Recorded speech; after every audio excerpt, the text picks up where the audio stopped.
Hello. We're starting a bit different today. And the subtitles are already getting on my nerves. Okay, so this isn't cross stitching. Well, it is, but it's also not. These are my Gecko Rouge kits. They've turned up. I also have a massive diamond painting to show you all. Hang on. Like, when I say massive, I mean massive. I didn't know how big this was going to be. So what do you want to start with? Kits or the diamond painting? Hello, little. Kits. Okay, left or right?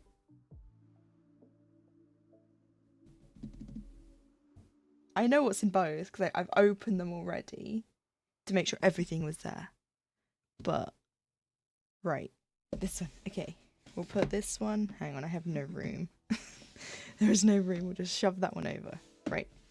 So, Gecko Rouge do kits like this now. You can get them in the plastic, like standard. But this is how you can get them for a little bit extra. And it came sealed on both sides. Now, I have to open. This one, hang on, is...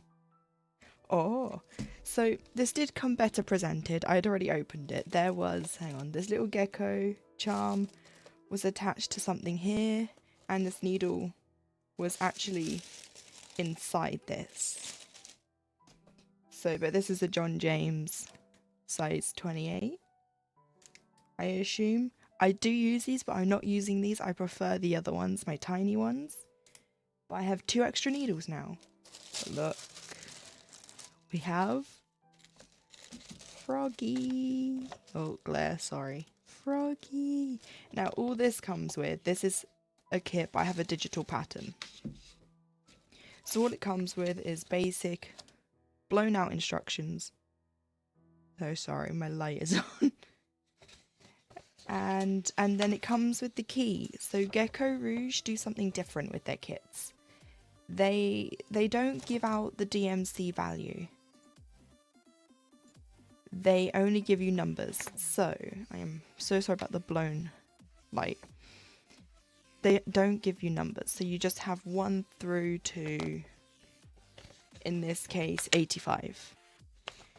I don't know why they give you this for, but this is actually helpful because the last kit I got from them, I've messed up. By messed up, I mean I've taken it off of everything that was like this.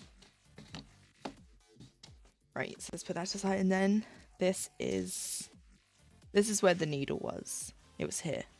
Oh, about my hand, before anyone asks. Yesterday, so I didn't stream the past 2 days because I haven't felt well. My Crohn's was playing up. Zelda fell off my desk and took my hand with him, so that explains what this is. I am fine. It's just, he caught me on the way down. So, Keshi, hello Keshi. We're just going through all my kits. So this is the threads. Oh, I got a needle minder as well. There's the needle minder, and then there's the 28 count. But this is the threads. It comes on these cards. Now, since I last bought a kit from them, this has changed. They weren't like this. Like, they were on card, but this looks like it's a sticker stuck to it, which isn't what it was before.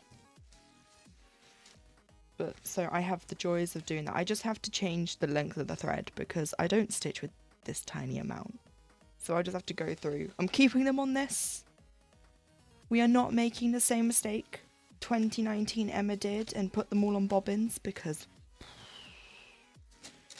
no. Right, that's this one. Sorry about the crinkly tissue paper. Come on. Right. And now, just swap the boxes over. the second one, making me want one of these kits now. I'm sorry. And also I'm not sorry at the same time, because I've never seen one of these before, like how these come. So I was actually so excited. It came in a big envelope with these stacked on top of each other. Anyway, these are a little hard to open. I think it's because there's a bow attachment. Anyway, again, my gecko has gone missing. It's probably... Oh, it's inside. It's worked its way inside. There it is. Got another needle and another gecko. This one is the moth. I should have hid the frog and all that so you could see better. But never mind. This is the moth one. Oh. Let's get the gecko out of the way. And again, this one is a gold members exclusive though, so you have to be in the Gecko Rouge Gold Club to get one of these, and they're not open anymore. So I was eyeing this kit up. Damn. Yeah, I know I was like waiting for this club to open up so I could get in, because I was like, I need this. I saw someone on FlossTube stitch this and I was like, I need it. So that's why I got the two, because I got this one and I got the other one. So again, this comes with the same thing. Comes with the here's how to stitch. And it also comes with the colour chart. Up to 81 colours for this one. And then again, the needle was there. And then we have the thread. Look at this chunk of 310. Like, there's so many colours. There's, where is it? There's this one right here. Look at that one. Yeah, so I have this to do. I don't know when I'm going to get round to this. I plan on doing a frog week where oh, and then there's the matching needle minder. And the fabric. The fabric is, like, concerning. Because it's... Right, compared to how big the fabrics are for the HAEDs. Wait. That's it. Like... That's it. I'm a bit... It's making me a bit nervous. Because, Emma can't count. As we all know by now. That, stitching I did on Monday's stream, that last bit, I had to frog that. Yeah. I think this will obviously fit. They expect you to start in the middle though, so you don't mess it up. Because this is 28 count 1/1, which is why it looks so small, because this is only, does it say? I think it says on the front cover, 1 second. This is 226 by 283. I've seen someone complete this. This does fit on the fabric. I would be very upset spending all this money and then you getting the fabric and it not fitting. So I feel like they have worked it out, but they just don't. I think it's because we go OTT with buying fabric. We get ones that have 6 inches everywhere, and that's why it just looks small. I will, when I work on these, let everyone know, because I will be doing these on stream as well when I get around to them. Right. But yeah, I'm sure the fabric's big enough. It just makes me a bit nervous because reasons we all know. So that's the Gecko Rouge kits out of the way. Oh, I also had a blood test today, so I'm just covered in bandages and plasters. It's fine.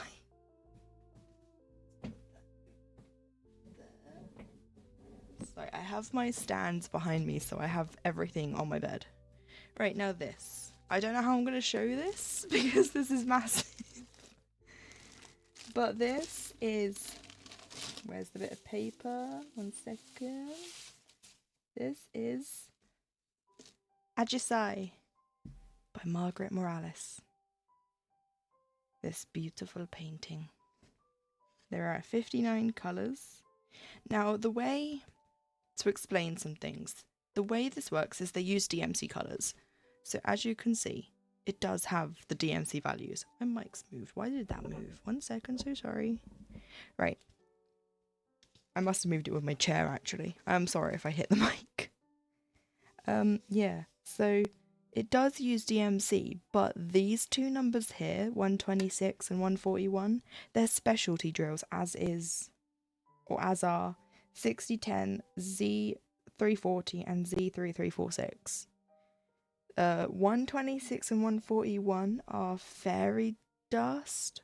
I'm trying to remember because I don't know myself 100%. I think they're fairy dust. And then 6010 is actually Diamond Art Club's own colour. So when there isn't a DMC colour that would match, it will help in here, they make their own. So 6010 is Diamond Art Club's. And then the two Zs are they're Aurora Borealis. Or maybe these are the fairy dust and these are the Aurora Borealis. One of these is one and the other's the other. We'll get to it when I show you the things. Except, right, they're in a nappy bag. Because when I was checking everything, because I always check everything, and then you get a little sticker and you get a thank you, and in this, which I'm not going to open, has a code to get you into the exclusive Facebook group. Some of them came open because they have a hole in the back. Because they have a little breathable hole, but they popped out. Where's the one that has, like, this one has a bag and, whoops, I'm spilling everything. Yeah, so this one has an extra bag because these ones were falling out the back. Because I lifted them up and they were all over the desk and I was like, oh no. I thought one of them had tore, but I had like been shaking them about and it was fine. It wasn't until I'd put them down that they just started to like poop out the back. And yes, it said poop because that's what it looked like. It looked like it was pooping, not. So let me put these back in. We'll go through those in a minute. Oh, sorry, I just smacked the camera. So I'll put this out the way. We'll go over those in a second. Oh god. I'm never going to get this back in the same. Now this. Hang on. Sorry for the crinkling. Put that there for... No, we won't because it's going to fall. We'll put it there. So this... Oh god, everything's moving. I'm whacking everything. I'm a danger. Right, so this... I'll show you a bit at a time. Is... Oh god, there's the edge there. You could just see it. So this is the diamond painting. I don't know where I'm going to put this. So you've all seen Memento Mori that I posted in Lumi's Discord. This thing's massive. Oh god, it's just picked up the hair that's everywhere. So she's still going. She's still unraveling. And we'll ravel her up as I... This desk's too small. I'm moving everything. There's the bottom. So this is how big. This might be, I think if I just quickly check on their site, she might be one of like the bigger paintings. Not the biggest, but a bigger one. Let me just click on any Margaret Morales. Ajisai. She is... I mean, it does say down here she's 65 by 95 centimeters. Yeah, on there they have a picture of like the frames. So this is 25.6 inches by 37.4 inches. And Diamond Art Club have come out with this new... let me roll her back up the other way so we can look at her face. Oh god. A second, my mouse is just going everywhere. I'm scrolling on things. The tiger first for me, I think. Yeah. They are quite expensive as you've seen. But I did get free shipping on this. So anyway, so they do have, it's really hard to see. You might not even see it at all. But just here, you might be actually hear it. There's like a perforated line. So you can peel, let me show you where somewhere in the camera. So like here is a section. So you could peel that. Is that a line there? Oh, there, yeah, okay. They are quite small, some of the sections. Some of them are bigger, depending on where you are. I gotta go into my 6-hour work meeting. Oh, but I shall be lucky. Okay, Keshi. Hope the meeting's not too boring. I mean, it's a meeting. It's going to be boring. Oh, I don't know what that is on my canvas. I have a... whatever is that? I have a thing there. Do you see that? Yeah, so... she's pretty. Right, we've got to put her back into the bag so she doesn't get covered in cat, because these are felted, nice canvases. If you've bought like a cheap, less quality diamond painting canvas, you're going to notice a difference. Some people have actually said it's really hard to go back to working on these, onto like the cheap ones when you get a Diamond Art Club. So maybe finish all your other ones and before you start a Diamond Art Club. Mine came from Amazon. Yeah, I had one that was given to me by a neighbour who also diamond paints and cross stitches, and it was a small. Oh god, I'm not gonna get her back in, am I? We could be here for hours. 1 second. I'm gonna fight with this. 1 second. I got her in. Right, she's in. Right. Sorry, let me just put her away so I'm not crinkling all over the mic.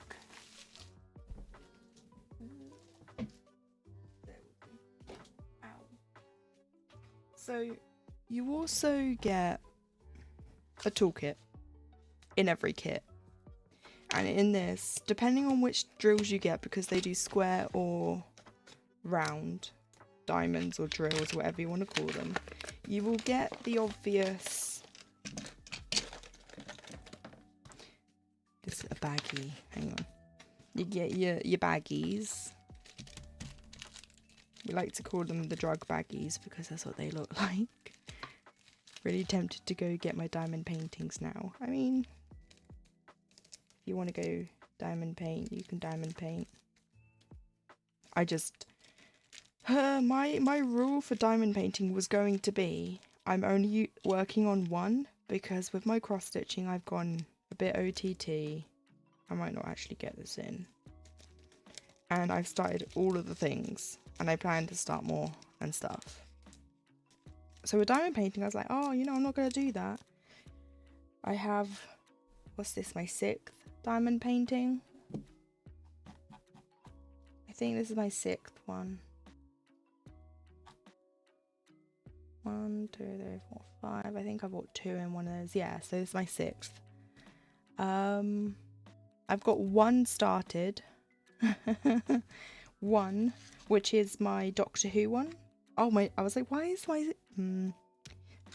Anyway, we'll go over what comes in a kit.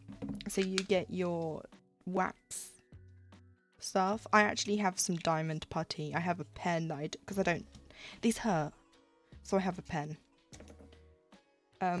From Diamond Art Club. Let me just see if I can feel for it. I know where it is.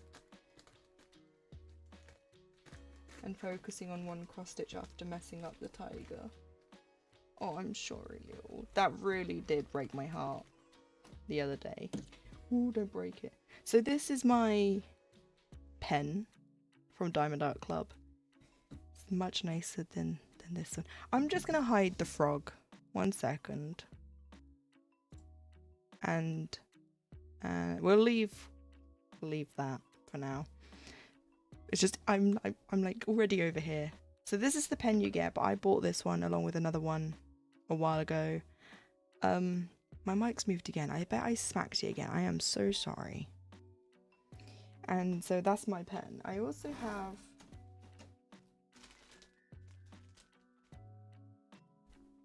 somewhere in this drawer, which I'll have to look for another time. Maybe when I diamond paint on stream, I'll find it, because I'll need it then. I don't need it right this second. Yeah, putty pen, you get a 7 placer. You also get a 4 placer. You get a cover minder, which they are starting to phase these out. So you could use these as a needle minder if you cross stitch. These are just, they're called cover minders because you would peel back the cover and then you use that to stick it to it. You get some washi, you get a grippy for your pen. You obviously get a tray and a stopper for the tray. I just like to put that all in there. And then this is only exclusive to the square kits. You get some danger tweezers. Now they're called danger tweezers because it's not going to autofocus, but they are hella sharp. I have some pictures of people dropping these on their floor and them being in the floor like this. These stay on. Keep this on. And then baggies. And then that's just empty. Right, put everything back in. And then we'll go over the drills and then I can start stitching.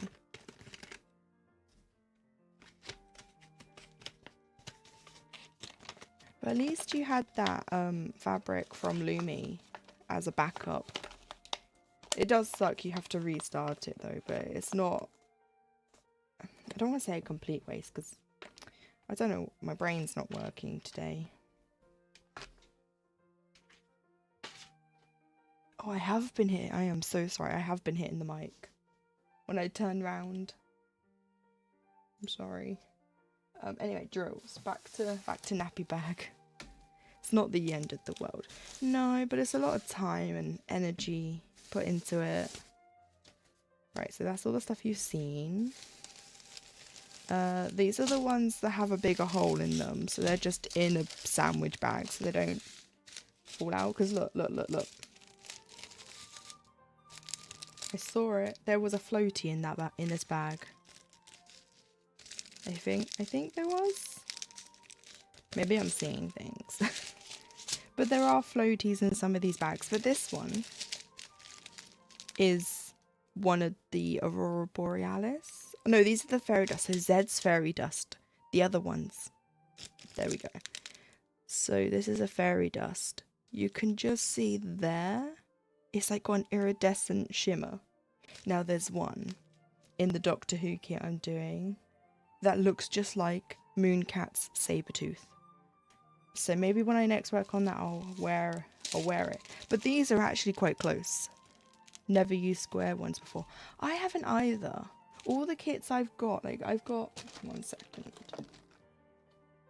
Don't fall over, Celine. Oh, don't knock your drink over, Emma. So this is what I used to kit up my Doctor Who one, my 11th Doctor. These are round. It's not in this one, it's in the other one, so I'm not going to grab that one because it's impossible to grab with my drink where it is right now. But these are actually quite close to DMC numbers. I think I only have 2 or 3 out of the 6. I mean, I've either got half a square and half a round, or... I have more rounds than squares, but these are so close to DMC values. Let me try and find... I also have another bag inside with the single bags. Where are they? No, those are the poopy ones, as in they poop out. Let's put that bag there. They don't normally come in these bags. I put them in this because I wanted to make sure I didn't make a mess. Because they normally come like this, but in a longer... If you watch someone who's actually a professional at this, you'll see a better job than what I'm doing. I was thinking of also doing a kitting upstream, where I kit one of these up, because I really want to start this one. But I have... Sorry, I'm just making noise. There we go. Oh, why did I grab the white ones? Of all the ones I could have grabbed, I grabbed the ones that are just going to be blown out. I'm sorry. You take 2 days off of streaming and it all goes to pot. Oh, there we go. The purple ones. They're a bit better. If I do... There you go. You can see that. You can see the shimmer. These are the Aurora Borealis ones. There we go. And they look so pretty. If you look on my 11th Doctor the one that I'm diamond painting. In, I think, the whites of the TARDIS, you can actually see these. But yeah, so these are the Aurora Borealis. Sorry, Aurora doesn't want to come out of my mouth properly.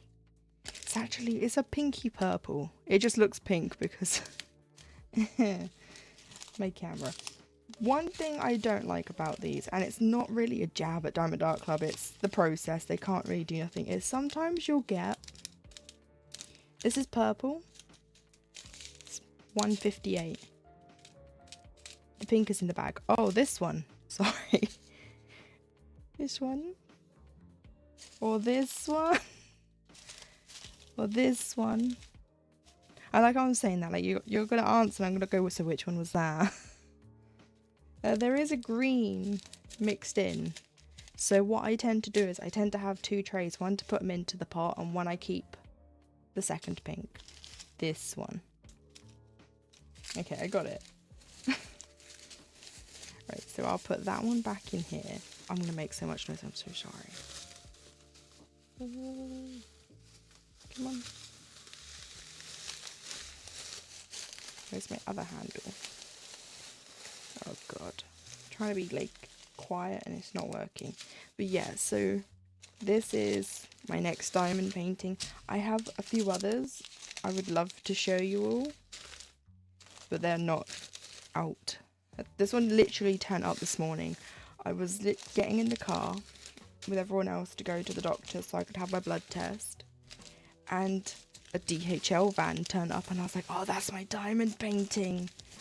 And sure enough it was. And then I got an email this morning saying from Royal Mail saying my Gecko Rouge kits were being delivered today and they normally come around like 10, anywhere from like 9 o'clock to 2. So I was like, oh, please don't turn up late. But no, turn up just after I left to go to the doctor's, like a few minutes after the DHL van turned up. That turned up. Right, I'm gonna mute my mic to set up the stands because it's noisy and I tend to whack things. So that's just typical. Yeah, so I went to the doctor's and I was just like, because I knew that it was going to happen. I literally said that morning, or this morning, I said, you know what's going to happen? I'm going to leave to go to the doctor's and they're both going to turn up, and that's exactly what happened. Right, I'm going to bring my stand over and the cross stitch. So I'm going to mute myself so I don't make a racket. Give me like a couple of minutes.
Right, there we go.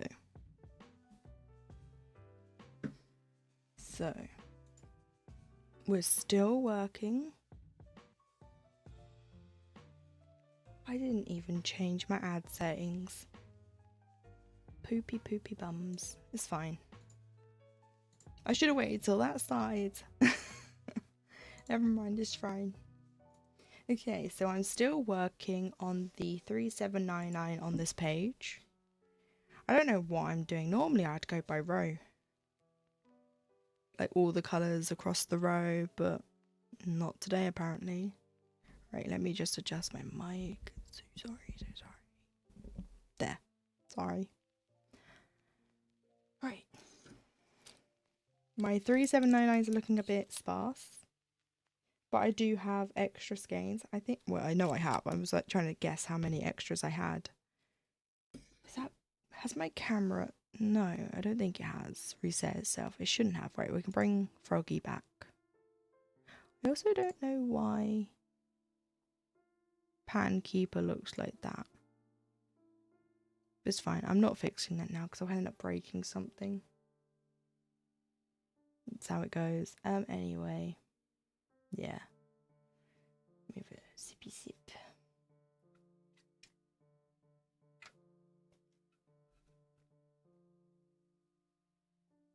Why is my... Leap? Why are you...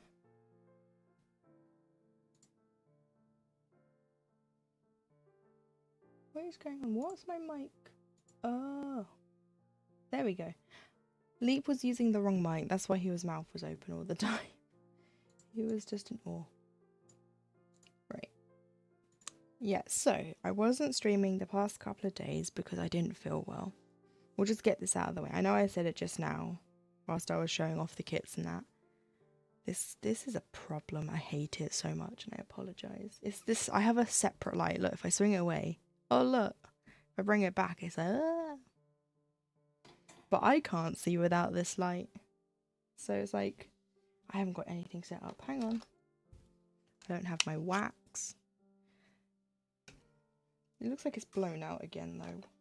I'll have to check something. Do.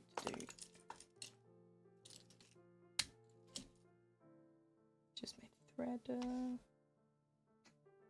Right. Let me just... I wouldn't normally mess with this before, well, whilst I'm live. But sometimes... Is that better? We'll see. If that's too dark... I just want this not to be as blown out. I need to tighten this at some point. Ugh.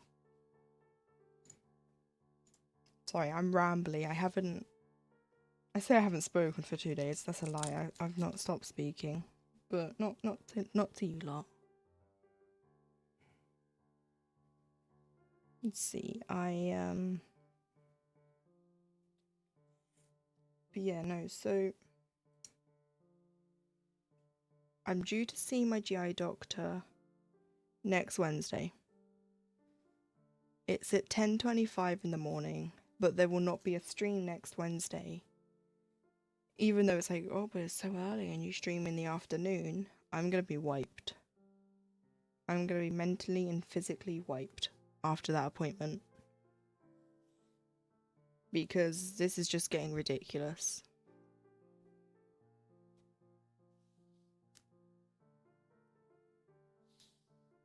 I also don't understand why my ads are every half an hour. When they shouldn't be. What appointment I missed? Oh, I have a GI appointment next Wednesday, so there won't be a stream. It's at excuse me, sorry. It's at 10:25 in the morning, but I'm gonna be wiped. Yeah.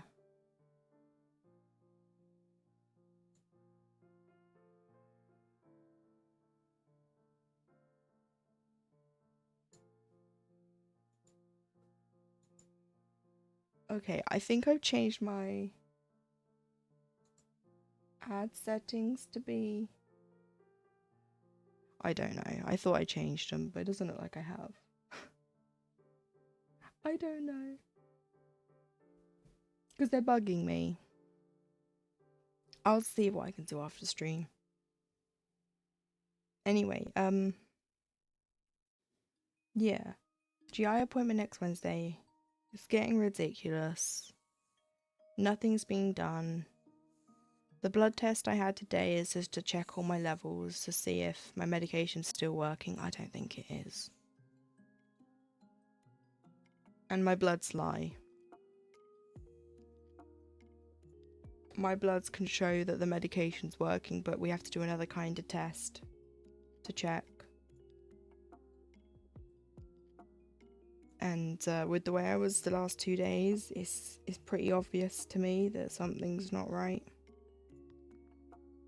But you know, whether or not he'll do something when I say that to him is another story. So, oh god, I forgot I like really cramped up again with the mic. I got used to the last 2 days being able to just lean over, and now I'm like stuck.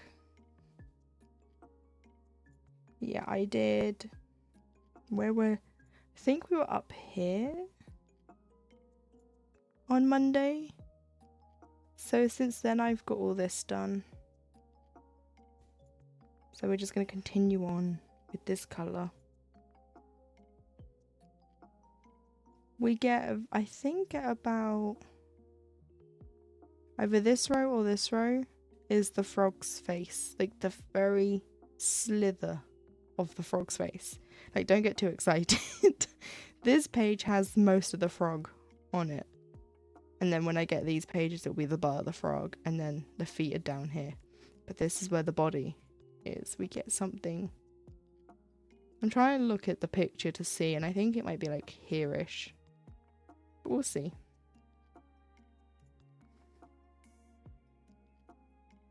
I watched Quiet on Set over the last couple of days as well.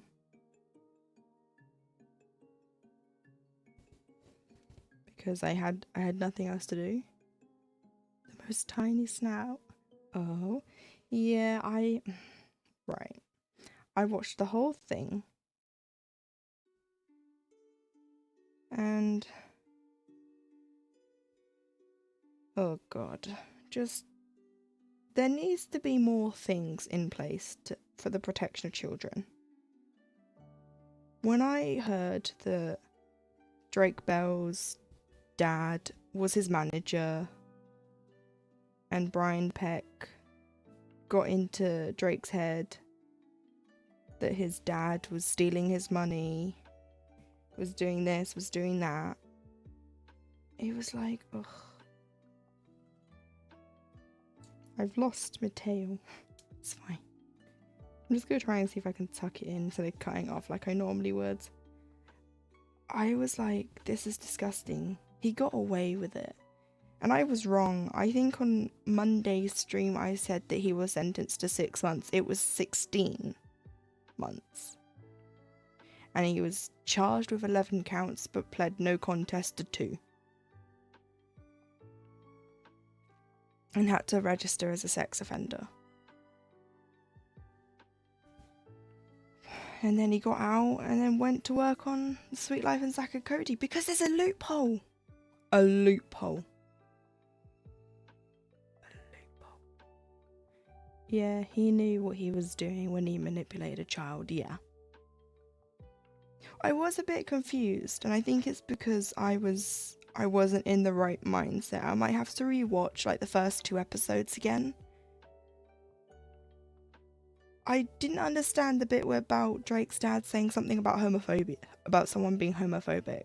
Was that in regards to Brian or Drake? Because I was like trying to pay so much attention and Stitch at the same time. And I was just like, homophobic? Who? What? Brian, I think. I did think that, but I was like, maybe I should have just rewound it because I could have. That's on me. I was just trying so hard and then hearing everything come out about what Brian did. Not that we got details, but reading that little case report. Ugh. He should have been locked up for life, not 16 months. And then the letters of support. I can't believe that. The letters of support. I think he should have probation. He was manipulated it. We got enough detail. Well, I know we got enough detail. I didn't mean we should have been told everything.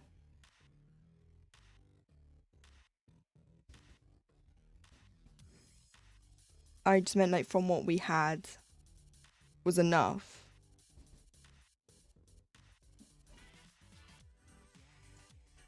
I know what you meant. My brain is it's all over the place. You know, today it's just I have a fog, and the fog is real bad. I think it's because I took 2 days off as well. So my brain's just trying to think. Zelda, you don't do that. This is what you did that yesterday, and look what happened to me. He just speed ran. I just like died. Come on, mister, you're not allowed up here now. Come on. Look, you can just see him. You can see my leg again. And the fact that Dan has never been charged with anything either. No, I know. Come on. Come on. No, let go of the mat. Let go of the mat. Come on. Later. Come on. Yeah, because people are too scared to say anything.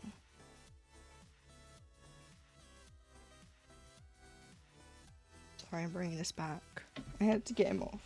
That's what he did yesterday, and he slipped. Yeah. Luckily, I had cut his claws just like a week or so before, so they weren't too sharp otherwise. But yeah, no, Dan's never been charged with anything. I can't believe when I got to episode 5 and it was that interview, hearing I can't remember the guy's name. He was on all that. He was, as he described, like the token black child. Let's not forget the way that Dan treated the woman around him too. Oh, that. Paying a woman half of a man's salary. Like paying 2 women. I just don't understand how... I'm using my catchphrase again, I don't understand. I don't understand how grown men can treat other people like a bit of dirt, you know, and children. Like, let's not forget what they did to the children. But when the children see that the adults are being treated like it, they're not going to know any different. So my stand is, I just pulled that out. Exactly. It's disgusting. It is. My stand is so wobbly. Look at this. And I don't know why. It's all tight. No, I don't know. Like, a lot of the cast members on all that did come out, like, when the doc came out and said that, you know, how they were treated on set was basically, you gotta do it, because if you don't, they can say, well, I know this producer and I know this executive, and I'll tell them you're difficult to work with. I can't believe that one girl got spat in her face. I was literally, like, my mouth was open. I was like, what? They had Amanda Bynes spit at a black girl.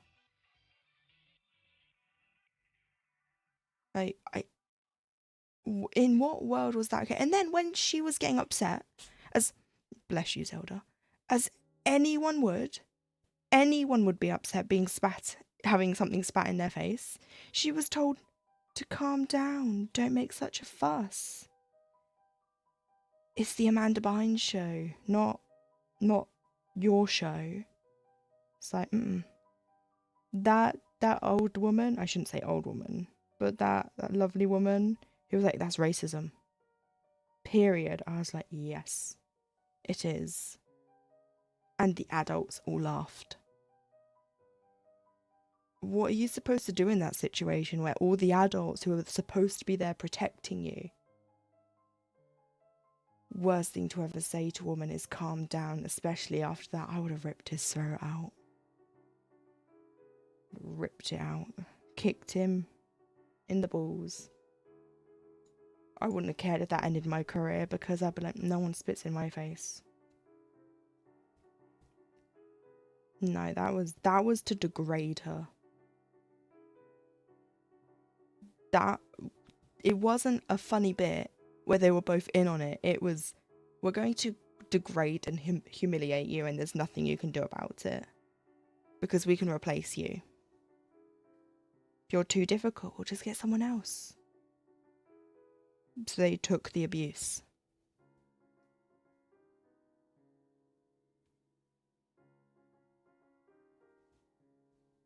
It's disgusting. Things need to change. When, I can't remember the guy's name. I literally cannot remember any of their names. I feel so bad. Like, any of them. When the guy who was, who came out on episode 5 to talk about what happened, I know for a fact I'd go down swinging if that happened to me. Yeah, because it's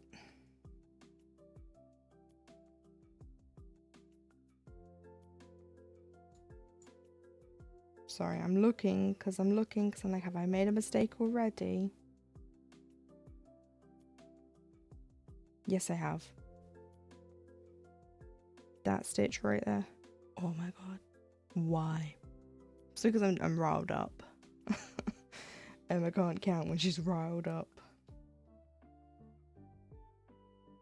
But there are so many things that are in place that do not protect the children. You can have 20 paedophiles, registered paedophiles, working on set. As long as the children have a parent or a guardian, they don't need to do a background check. What kind of law is that? If you are banned from being near children, you are banned from being near children.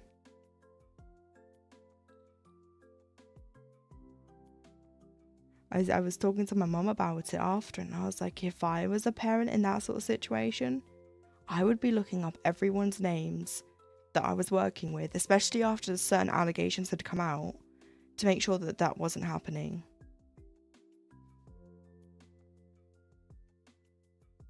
And I was also saying that there needs to be, at the time I couldn't think of the word, I looked it up, it's called an intimacy coordinator. They're a person that deals with sex scenes in films.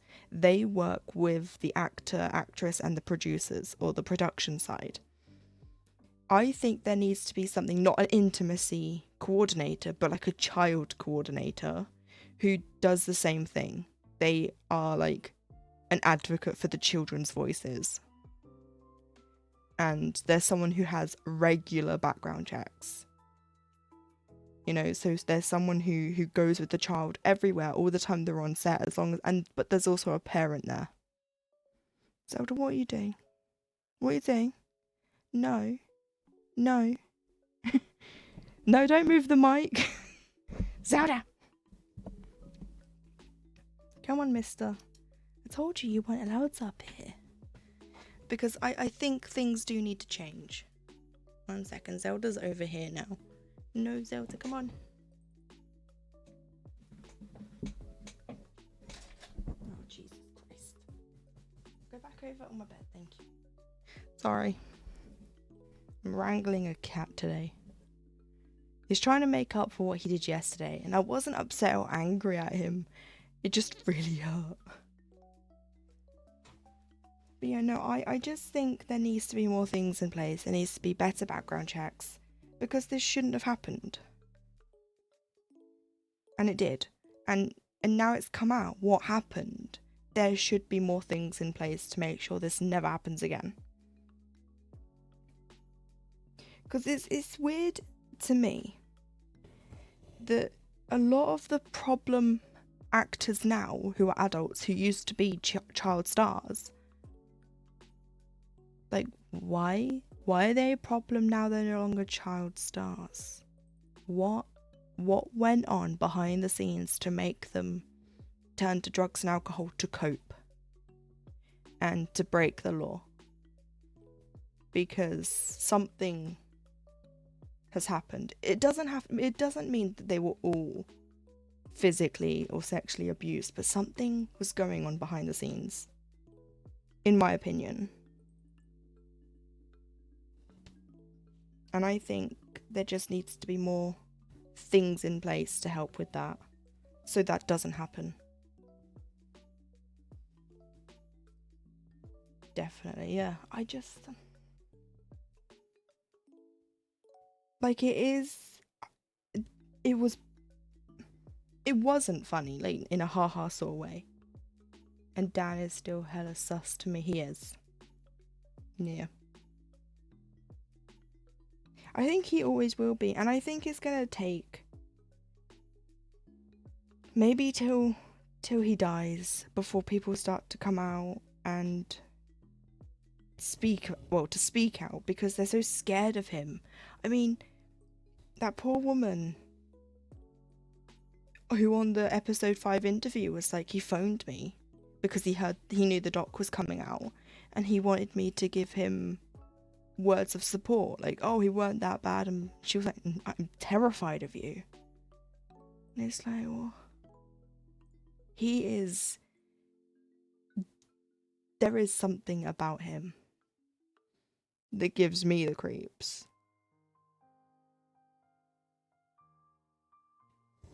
And I'm like glad that I never watched anything of his. I was not interested in any of the shows that he was a part of. And I'm kind of glad. But I just don't understand how a person can be sentenced to prison for doing something to a child and then can be hired by Disney of all people. And the one he humiliated in front of the male writers after locking her out. the writer, the other female writer who... yeah, no, about her being a sex worker. And she was humiliated. And the other one who was like, oh, I'll give you $300 if you eat 2 pints of ice cream. So she ate 2 pints of ice cream, threw it up, and he never paid her. And then when he said, oh, I'll give someone $30 to kill a fly, she killed him and goes, want me to add that to your tab? And he was like, in my room now. And she was like, whoa, whoa, whoa, whoa, whoa. Because everyone else gets to joke and laugh around with Dan, but she wasn't allowed to. No, it did the same to me as well, little. I was like, what? I was stitching and I literally, my eyes were like, boom, straight to the screen. I was like, what?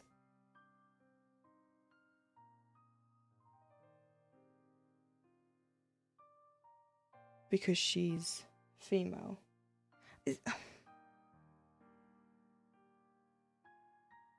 And it was also their first job as a writer.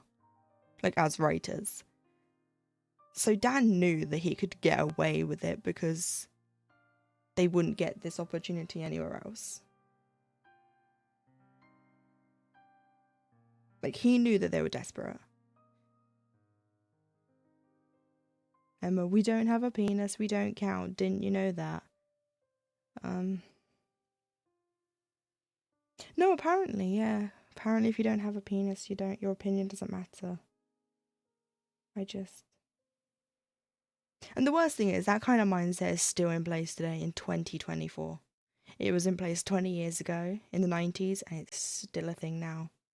Right, the 90s, no, the 90s, late 90s, early 2000s, so we're looking 20, 30 years. You know, every year we're supposed to be getting better as a species, but I've got a knot. That's why I'm not doing anything, by the by. You know, we're supposed to be getting better as a species, but we make progress in some aspects, and then we just go back. And it's like, what happened to that progress? We took 4 steps forward and then 200 back. Went from women were allowed to vote to now women should just be quiet and submissive to their husbands. And it's like, excuse me? I have an opinion. I'm going to voice my opinion. If you don't like it, go find a sex doll. Or a blow-up doll, I should have said. that will be quiet. It'll give you sex when you want it. You got no chance of having children with it, so it's like a win-win for a man. He won't talk back. The only downside is he would need a live-in maid. He wants something to listen to every command to get a dog, but dogs don't even listen half the time.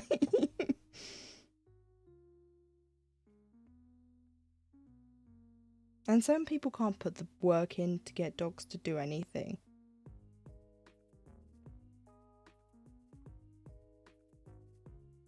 I just...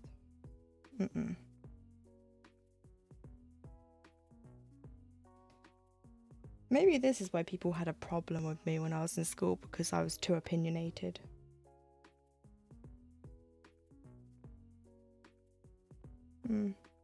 Maybe.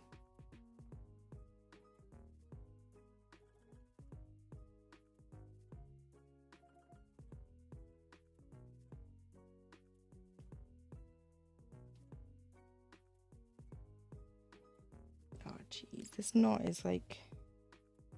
It's like not close enough to the tip where I can just cut it out. And it's a knot, not like a I need to pull one end and the knot will undo it. It's tied itself into a knot.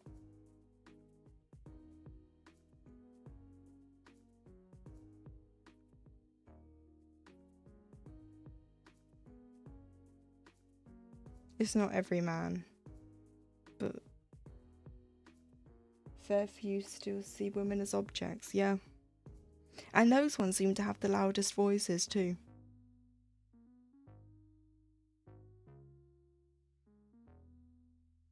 It's always the people with the opposing opinion. They tend to have the loudest voice, so they get heard the most.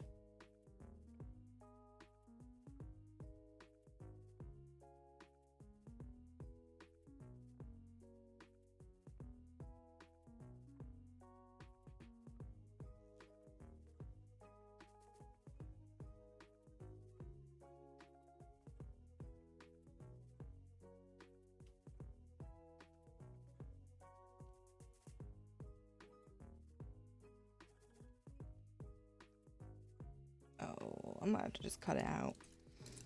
Say poopy. Did you see the alpha dom guy on TikTok? No, I don't really go on TikTok unless someone sends me something. I spend all my time doom scrolling on Twitter and Reddit. Mostly Reddit. Because at least I can have a nice break and look at nice things like art and cross stitch.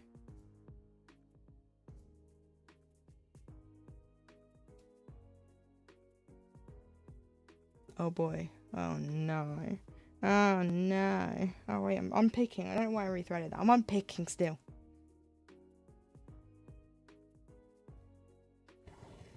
I feel like every stream I start off with me unpicking something.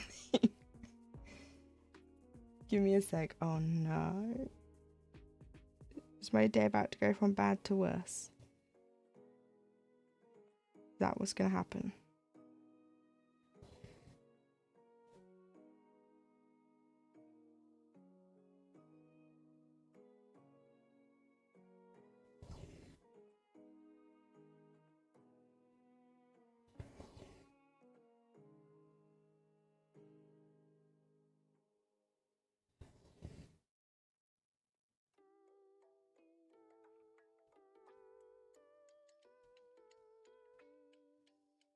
Oh, I see it. Let me finish unpicking this and then I'll have a look see.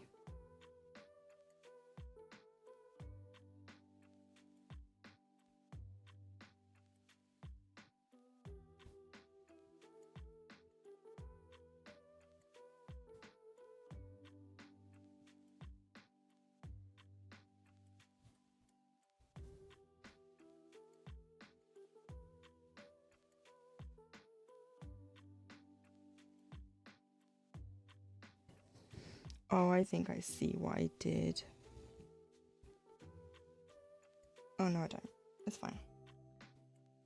I tend to stitch like backwards and forwards and higgledy-piggledy, so I sometimes confuse myself. Right, so I have the 2 stitches there. Let me just clear all what I've done so I don't confuse myself. I have the 2 stitches there, which is that. Okay.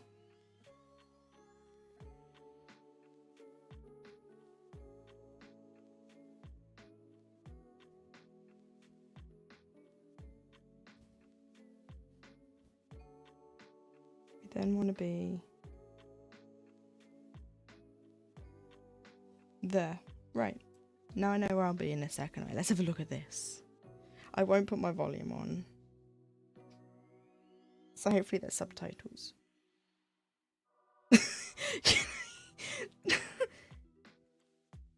The 2 things I have at the bottom say ew, gross.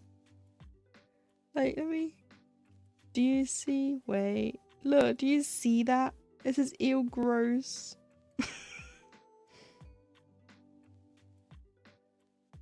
Right.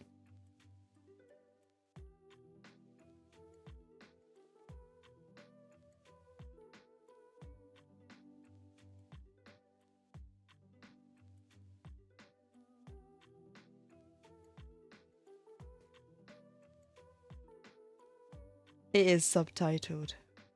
Yeah. I want to throw my phone. I'm like this far in and I want to throw my phone. You don't have to accept her rejection. How about the next time I have to reject someone, I bring a cactus. And I shove it where the sun don't shine.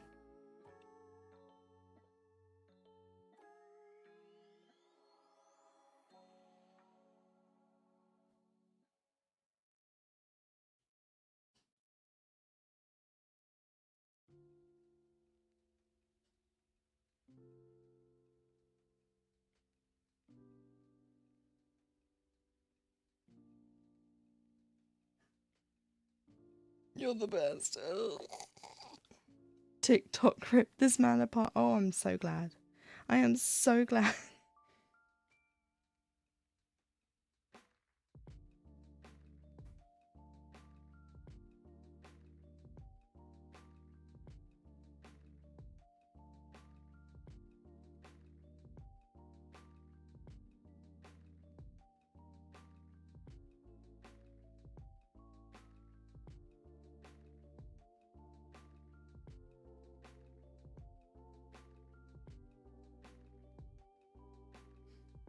Is this just rage bait content though? Like, is this guy pretending to be Andrew Tate?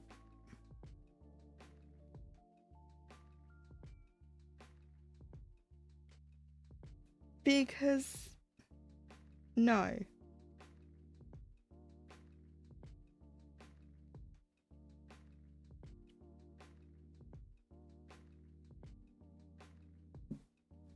That is me putting my phone down. I am not finishing that video. My blood pressure. I'm gonna like stroke out one of these days. You know, it sounds like when you really listen, well, watch it. I didn't listen. It sounds like he's being satirical. Like he's making this a big joke. I saw it. No, it's fine. I watched it. I could have said I'll watch it later, but I watched it now. No. I'm just gonna have a drink.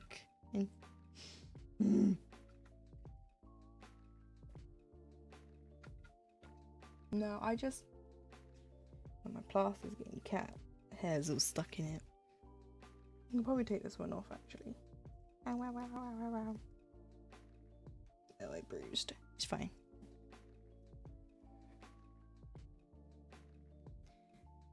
No, I just... You're the best. You're the best at what? Rope. I can tie you up. I have to come to your house to find that out. No. No. Do you know, because you know how that ends? I'm probably going to be in a body bag. Because you're probably a serial killer.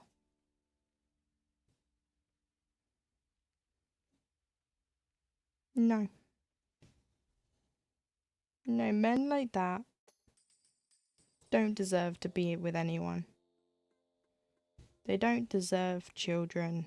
They don't deserve happiness. They deserve to just sit in their little cave, and their only friend is going to be their hand and some lotion. And some tissues, hopefully. Because I've seen pictures of when they just do it on the floor. Blech. I'm not kidding. There was, I think it was on the Bad Roommate subreddit. Someone said their roommate moved out. And it was just a jerk factory in there. The desk. The floor. Blech. Blech. Yeah. It sounds like I hate men, but it's the opposite. I just hate men that look at me like I'm a piece of me. No, that's the point. Like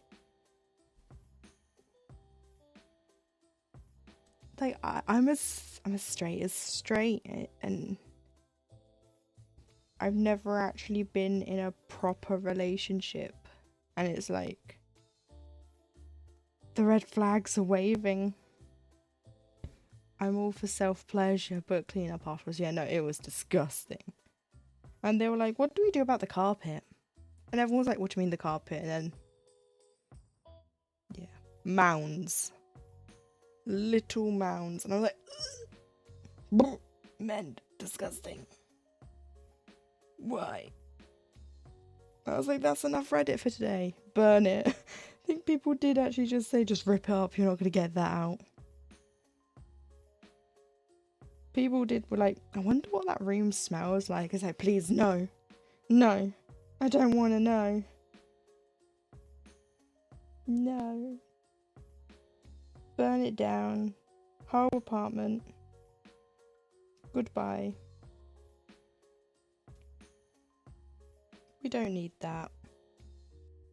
We don't need that deposit back, right? I no longer feel like it. I am sorry. I'm sorry. Yeah, no. I'm sorry. I'm one of those people that can talk about disgusting things and can still leave. So I'm sorry. Oh, there we go. This is actually lining up now. Yay. I can't feel my legs. Oh, my legs also don't feel like death anymore. Oh. I can actually move without feeling like they're just gonna fall off.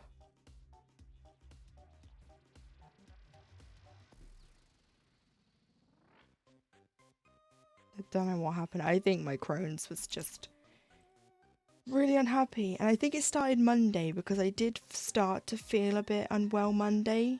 But it wasn't like, oh, I can't stream. But Tuesday and Wednesday I felt, oh my god.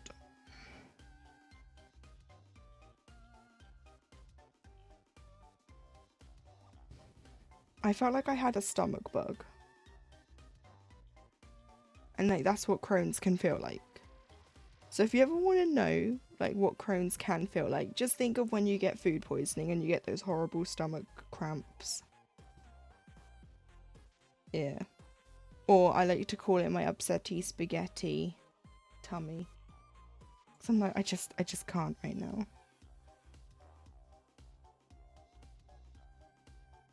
I was like a washing machine that's on its last legs, that's got a full load of laundry in it.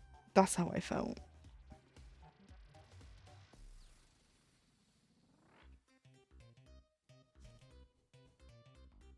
And so I was like, let's just come with me. Let's feed the boys. Woohoo.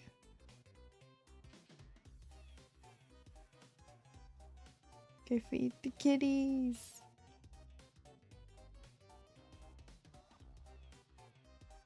But yeah, that's just how I felt. So I was like Tuesday I came back from, I just pricked my finger. I came back from the doctors and I was like, trying to get everything, like trying to eat so I could stream, but I was like, I just feel so and then I was like, oh, I'll be back tomorrow, yesterday, and then I woke up and I still felt the same, and I was like, if this is gone by like lunchtime, then I'll stream, but I didn't.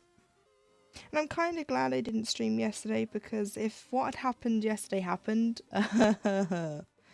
you'd have seen that live on camera, so I would have just taken my arm. My stomach was cramping like crazy the last 2 days too. Just these random Noah cramps. Oh, I'm sorry. I inflicted you with sympathy pains. That's what that was. It's like when you sync your period with someone else, and it's one of those things that our bodies just do. It's not fun. I never actually synced with anyone. Like, this house is full of women who have periods, and none of us ever had them at the same time. So it was just weird. But you know, I'm sorry you had cramps as well the past couple of days. I hope they weren't me inflicting them on you for sympathy. Neither did I, but I've had the implant most of the time. Yeah, no, the last What's funny is, though, none of us actually have periods anymore because we've all had something to stop them. Or have gone through menopause. Like, my nan hasn't had a period since I've been around because she went through menopause. My mum's got a coil. My sister, my aunt, and myself are all on the depot. So we just never see them anymore.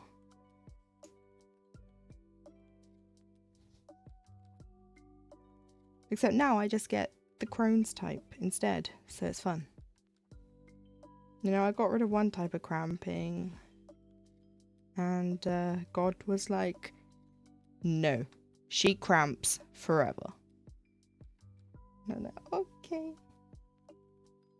Those memes, God gave his bravest warriors the what is it, the worst tummy aches. It's like, no, I am not brave. I am not strong. Please stop.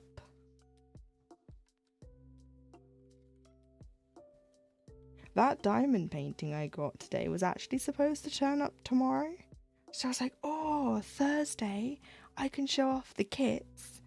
And then tomorrow, Friday, I can show off the diamond painting. But then I was like, wait, the diamond painting might not turn up till midstream, which would be awkward. But it didn't. It turned up today. Because as soon as I get tracking, I'm like refreshing. So I know when it's turning up. I also got Lumi mail yesterday. I got my my Ko-fi stuff from Lumi. I forgot to take pictures because I was feeling like rubbish, so I just looked at them, was like, yay! And now they're put in the drawer to sort out later. But I have them. And they turn up at the same time. The envelopes did. Last time she put them in 2 separate envelopes. They turn up a week apart. They turn up at the same time today. Yesterday, I should say. This time.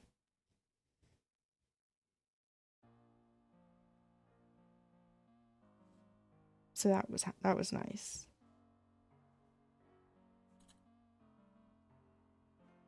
That cheered me up a bit.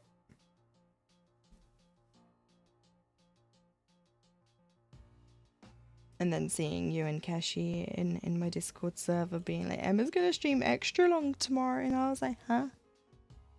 Huh? What? No? I was gonna get, I was trying to look for diamond painting storage that's not those tic-tac jar things. But the ones I want to get, I can't find anywhere. That isn't like off Temu or AliExpress. I'm like, I'm not buying from them. Nope, I refuse. And the ones that are on Amazon are like over £100. And I'm like, no. You sure you know how Kirsty and I are together?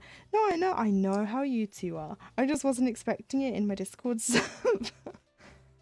Emma's gonna stream extra long. With a literal human version of my gremlin emote, yeah. No, I know. I can tell.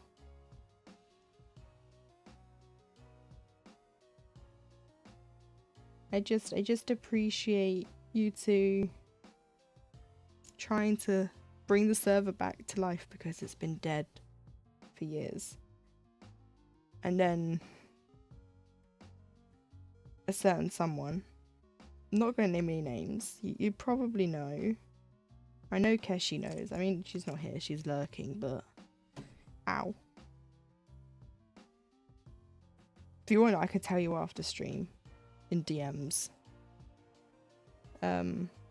Was constantly harassing me, would turn up to other people's streams, do it. Yeah, okay, I'll give you the tea, so to speak.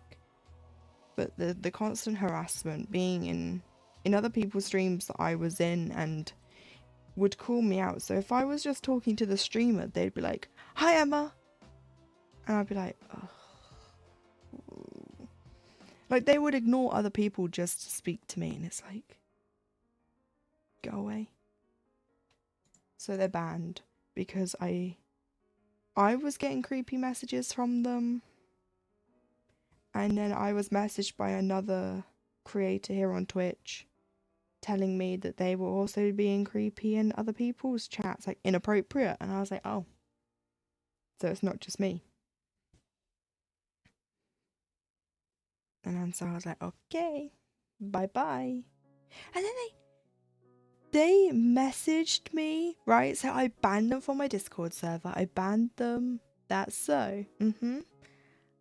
When I say inappropriate, I mean like wanting to be in a relationship with me. I don't know them. They don't know me.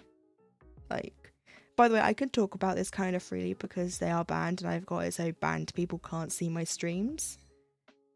So, but I'm not going to name the name because it could get back to them, because some of the, if anyone who knows them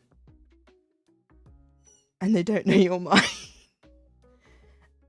I have a multitude of people from that one Discord phone call that I did.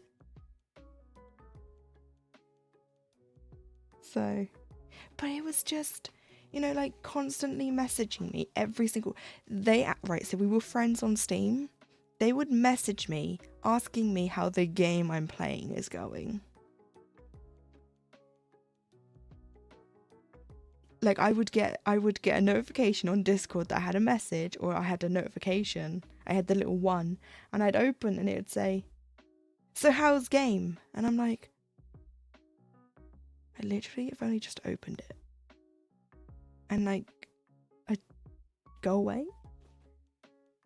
Like, every single day they would just message, and I'm like, oh my god. Like, I'm pretty open about my Crohn's diagnosis. I mean, I talk about it all the time. But I don't go into detail. I can tell you the type of Crohn's I have, and you can look it up, and then you can ask me kind of questions about it. Like, I don't mind that.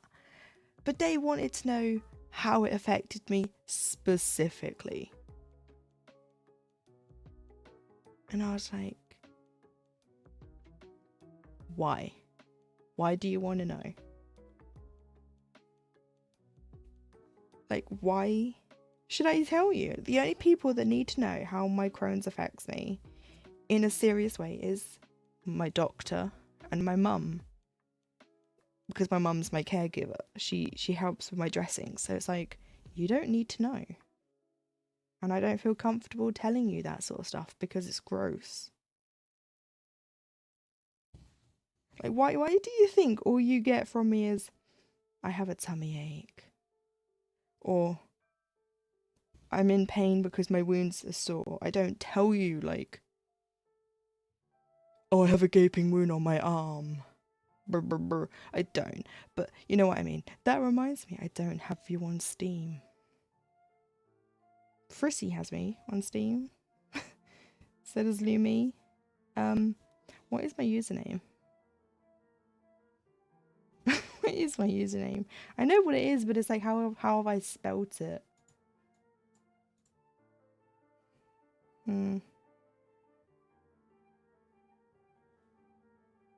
We can sort that out later, it's fine. And like, they tried to dox me on stream once. Like, on my Instagram, I do have my last name. Like, it's a very easy last name to guess. It's a colour. Like, but they asked me whilst I was streaming, is your name blah blah blah? And I was like, yeah. Like, what am I supposed to say no when I know it's on my Instagram? Okay, I got your Steam friend code. Thank you. I will do that later. Oh, that's the sad Kingdom Hearts song. But like, they were just always in my DMs. If I made an update saying that I wasn't streaming that day because I didn't feel well, I'd get a DM. And I'd be like, okay. And then before I went on my last break, I was using a different PNG tuber. I was using one that looked like me. Like, my profile picture on Twitch is basically the head of that model. And they'd be like, oh, you're cute. And it's like,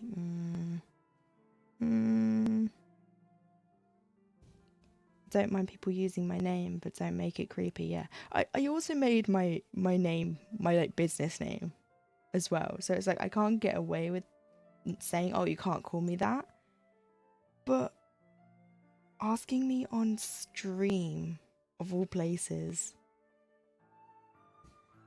that'd be like me saying to you, little, so whereabouts in Scotland do you live? Like, what's your address? Like, come on. And you're streaming and I've put you on the spot and you're like, what? It's like uncomfortable. And so I was like, okay. And they were constantly in chat when I was streaming. Like, there's nothing wrong with someone being in your chat all the time. But it was just the constant, I got vibes from them, like, of the bad kind. And I'd had a problem with them back in like 2020. I'd be like, why do you need that? Yeah, no, like, because they were always, and this is what scared me, because they did order something from my shop and I had to give them my address on the return label, because if the package went missing, it would or didn't get to them, it'd come back to me, because I didn't know how to format an address that wasn't the UK or the US. Because at the time, the only places I'd sent packages to was the US and here, but I hadn't had any orders from here. I've sent people letters and stuff. So I had to give them my address, and I was like, so scared that something was going to turn up addressed to me from them. Like, nothing ever happens. Like, maybe that was the one boundary they wouldn't cross. But at the same time, they did ask if they could send me something, and I was like, no. Lumi and Keshi have my address. Yeah, but that's because they've sent you things and you know them and you trust them not to just send you something out of the blue. Before you knew them. But it was, I just seem to attract creepy people. Not, you're not creepy. I don't mean you're creepy. I meant like, Craig, I'm digging my hole again. I trust Lumi not to. Keshi, on the other hand. Yeah, but you know she wouldn't send you something weird. If Keshi sent you something, it would be something you would like, and it wouldn't be like a letter professing her love for you. You know? You probably would like a letter from Keshi professing her love to you, but you get the point. It was just, I don't want to get to know this person because they're already throwing off my red flag checklist. And just like sat here sweating, I'm gonna say something stupid. But like, you know, you wouldn't, if you didn't know Keshi and she sent you something out of the blue, you'd be like, whoa, what's this? You know? Like, that's what I'm trying to get at. I'm like, everything's getting jumbled in here. Yeah, no, I get that. Thank you. I'm like panicking, like, it's because there's like, it's like getting an unsolicited pic, which is now a criminal offence here, by the way. You can go to prison for that here in the UK. So, no sending those pics anymore. At last. Not that I've ever had any, but I don't want them either. That is not an invitation. Like, I was gonna get that frog candle and send it to you, but then I was like, that might be weird. What pics? Penis pics? They're illegal now to send to people. The old knob schlob.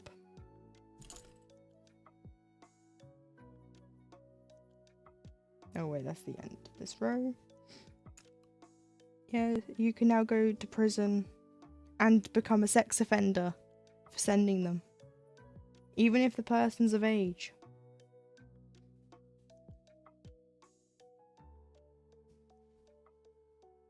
So, it's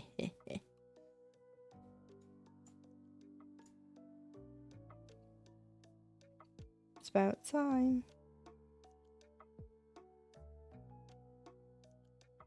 So I'm trying to find a good place to pin this stitch.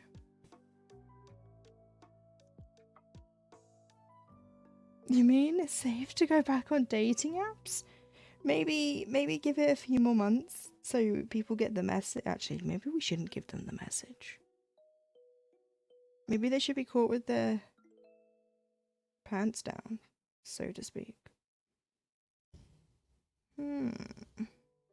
I mean... if you want to go back on dating apps and find out. Because I was watching a Philip DeFranco episode, when was it? A couple of months ago? Time just... I don't know if you've noticed this, but time just blurs into one blob. When you've not got a routine. Social experiment. How many men can I get put on the sex offenders registry? Ow, my shoulder. Jeez. I said G's and the thing said P's.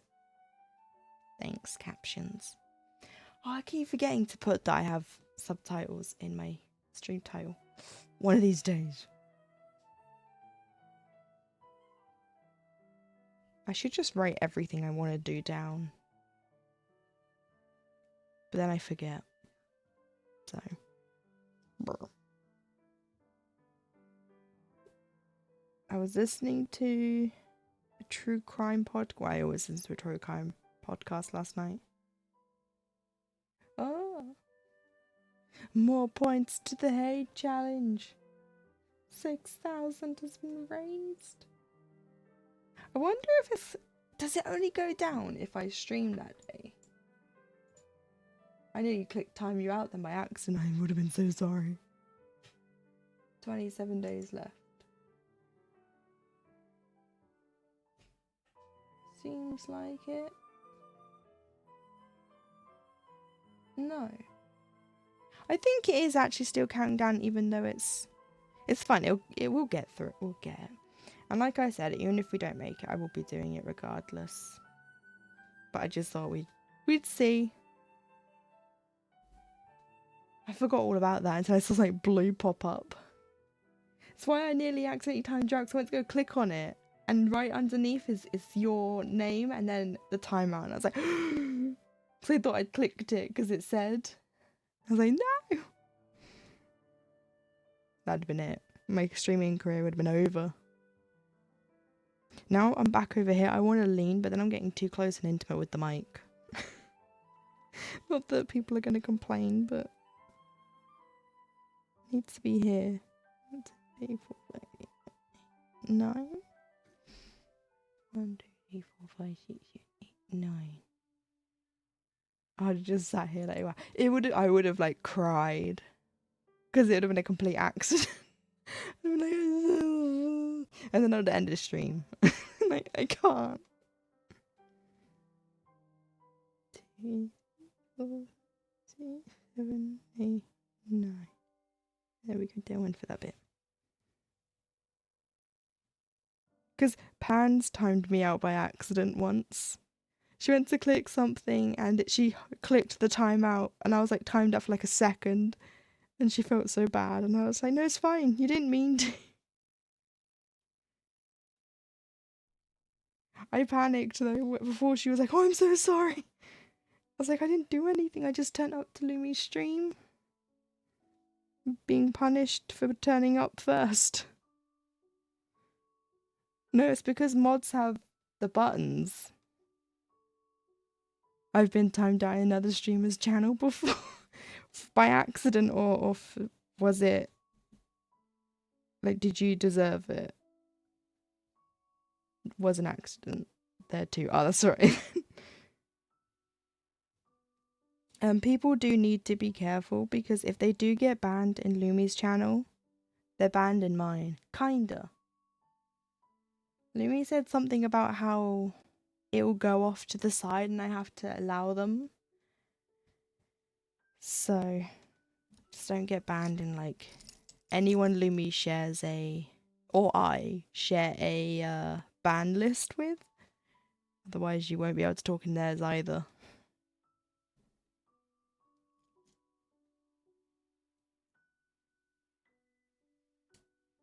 No, my magnetic scissors. I heard about that incident this week, yeah. I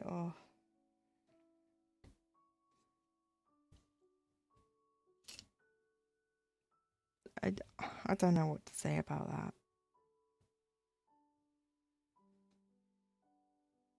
Because I've been on like, I'm not trying to fence here. I'm not trying to take sides, because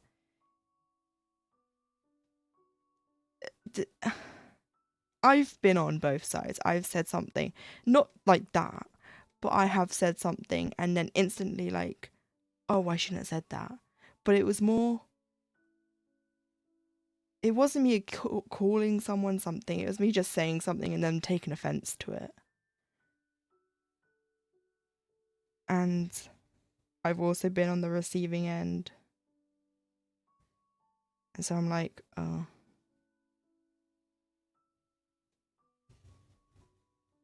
Yeah.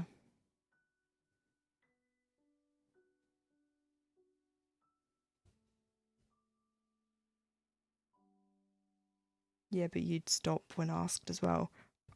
I would have, yeah.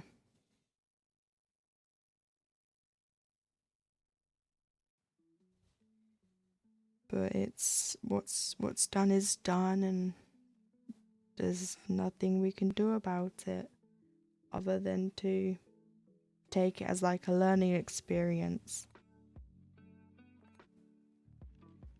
which I feel they have done, but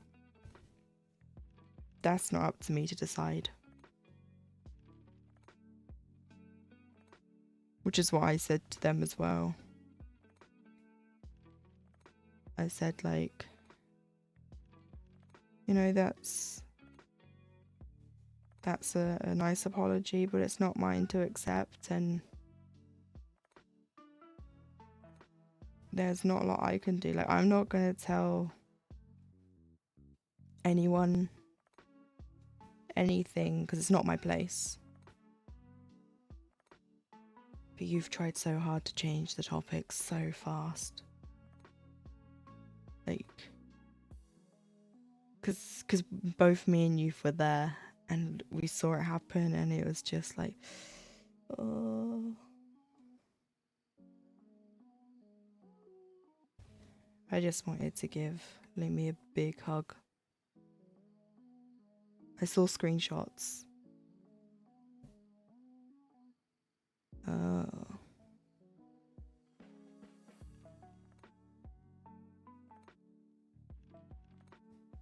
Yeah.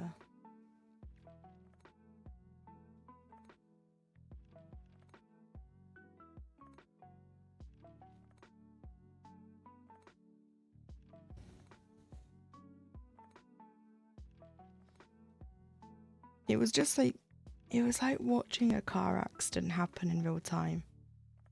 Lumi and I spoke about it too.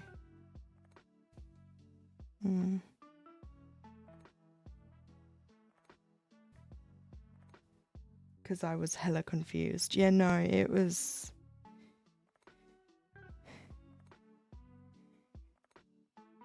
She had to frog everything she had done that day as well, which broke my heart, which is why when you told me that you had to basically, when you showed me how much you had done, and you were like, I can't frog all this, I was like, no.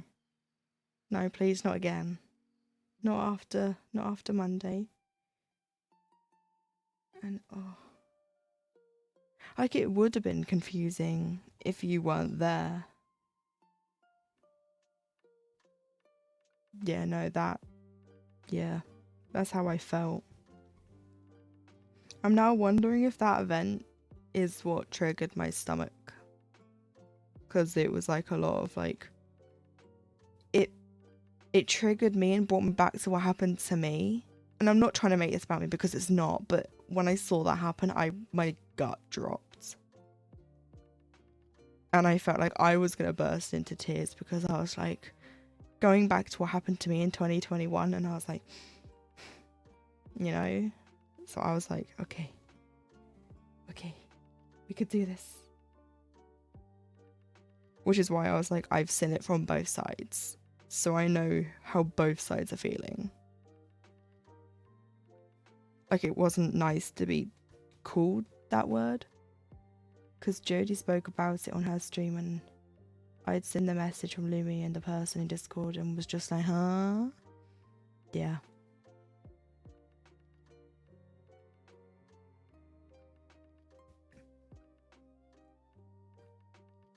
I'm not going to speak for the other person because it's not my place, but maybe message me in Discord if you know. If that makes sense. Because they did tell me, the other person did tell me why they did it. Like, not as an excuse, but when I heard it, I was like, oh.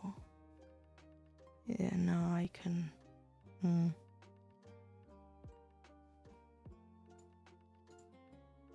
Know what? Oh.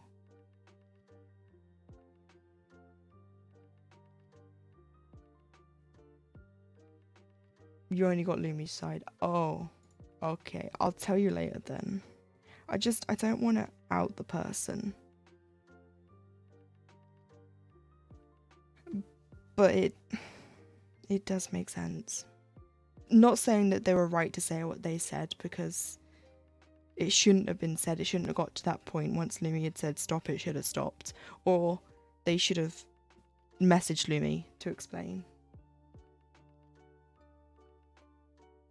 Like, it should have been, they should have messaged her to say, like, this is the reason why I feel this way about this topic.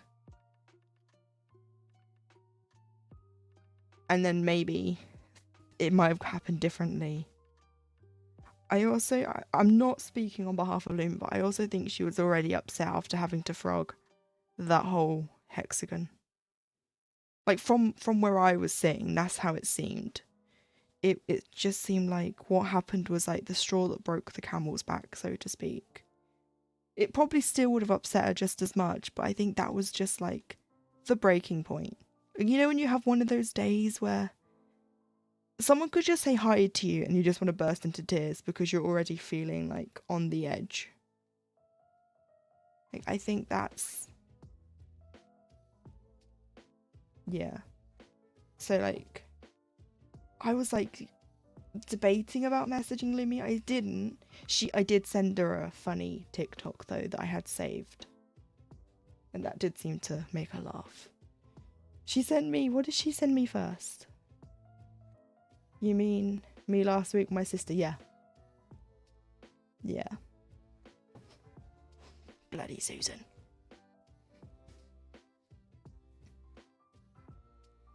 She sent me something. She sent me a frog thing. So I sent her...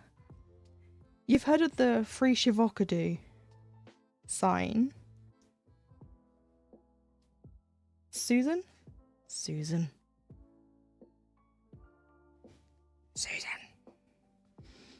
Yeah, well, there was another sign, and it was come get your carbon dioxide. But the woman couldn't say it. Actually, I should just send it to you. But she just couldn't read what it was. 1 second.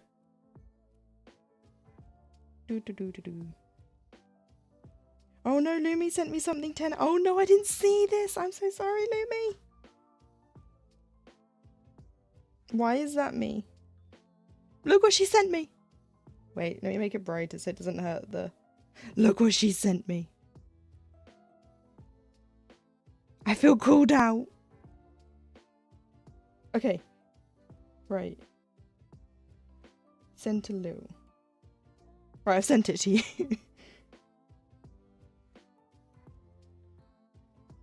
Sent my sister that last night.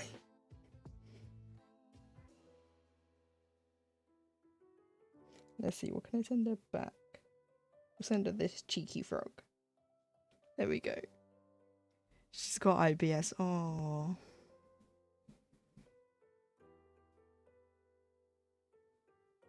Poor little sister.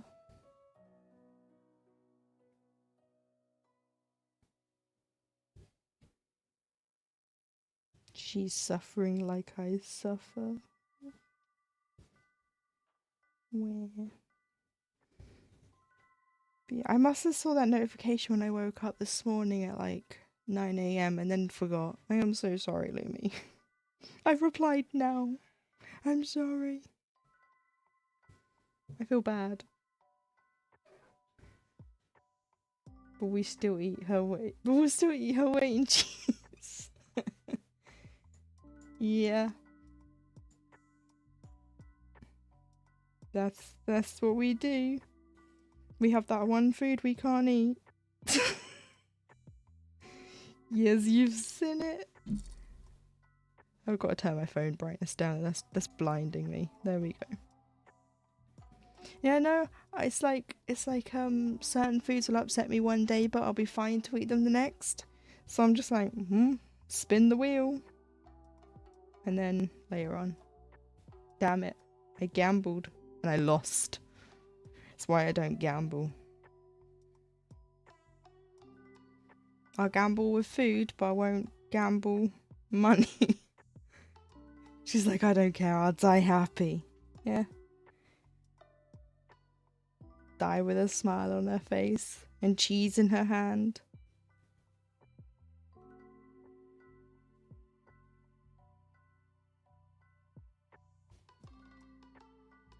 What a way to go.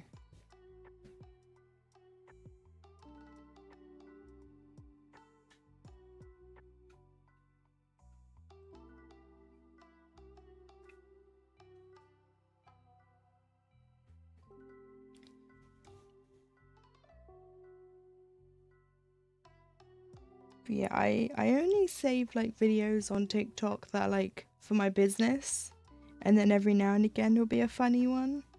And because I don't browse TikTok a lot anymore, I'll get into a period where I'll just browse TikTok, but then I forget to save them.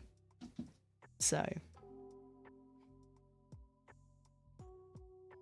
I should be better at it. Now I've got Lumi and G sending me TikToks. I think is that I browse things and I get like memes on like other places and I save them with the intention of sending them.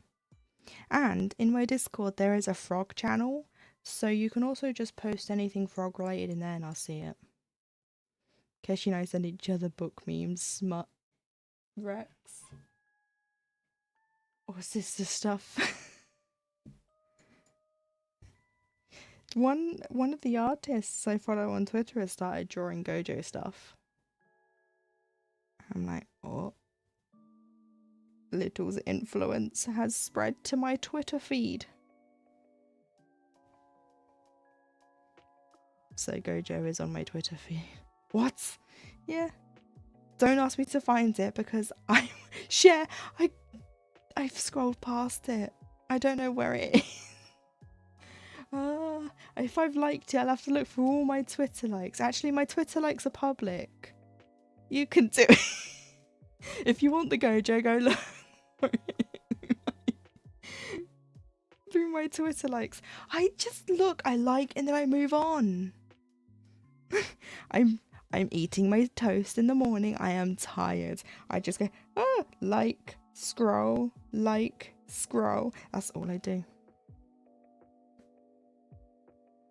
I'm not used to people sending me things yet. So I'm like, sometimes I'll save something to Twitter. This is where I'm like panicking, like, have I liked anything suspicious? Like, NSFW? I don't think I have. I mean, it's fine. I'm an adult.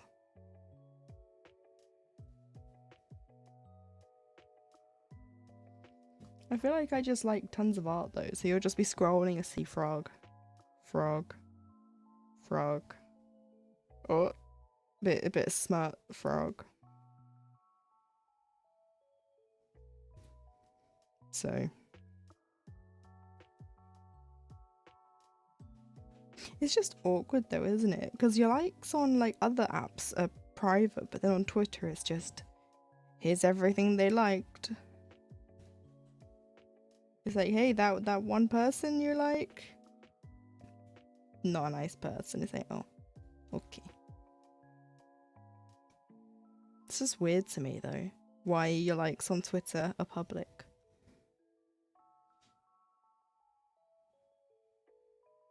Now I know why people have alt accounts and they like other things on their alts.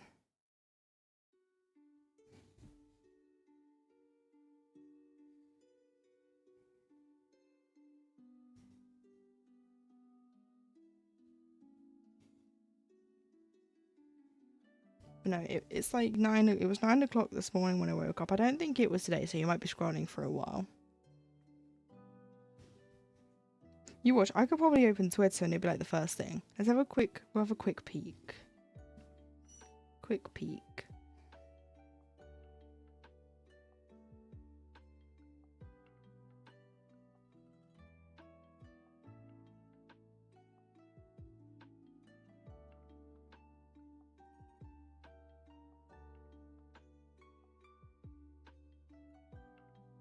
Hee hee hee.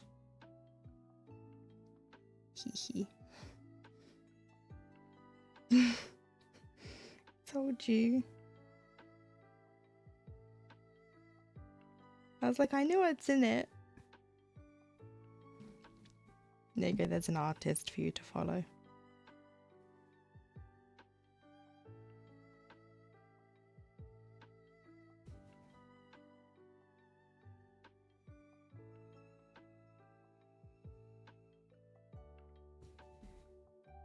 See, so it wasn't that long ago then, so it might have been this morning. I just don't remember.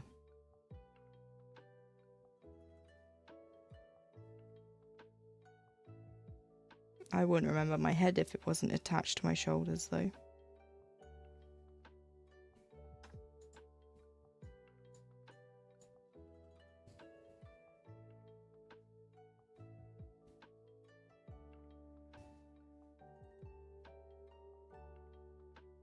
I simp.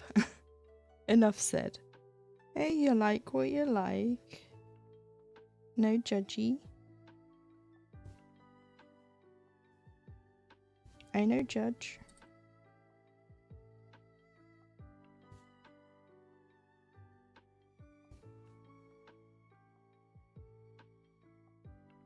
I get what it's like to be judged for liking something. So I'm like, I no judge. Unless it's illegal, then I will judge. But what you're doing is not illegal, so it's fine. And I'm not the worst Gojo simp out there. Some of them are weird. There's always that like group of people in a fandom though that are weird and take it too far. So no. Switching legs on my chair. Like that's what I find so funny about fandoms. You'll have like the normal group and then you have we don't go to that table. That's where they like to hang out. And it's like, who's they? Just have a peek. Literally distorting his penis. Describing his penis and how he tastes, and I'm like, why? Oh. Maybe I should have started with distorting. Both were creepy, but describing? Why? No. I don't want to know what a fictional guy's penis would taste like. Why?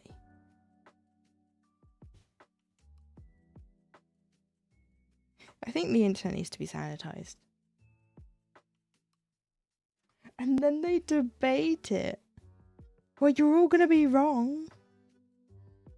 So probably just tastes like every other penis. It's not gonna probably taste, you know, like what's that everlasting gobstopper? It's not gonna taste like that. It's not gonna be different every time. And I'm just like, use your imagination. The problem is though, they're voicing their opinion, like, and not telling them, oh, they can't. That's the problem. They like to share. They were told by their parents that sharing is caring. It's like, not everything needs to be shared. Please, not everything needs to be shared. Keep those disgusting thoughts to yourself, and we can all move along and be friends and like the same thing. Now you've made it weird. Great. Now I'm not enjoying the content anymore as much as I used to.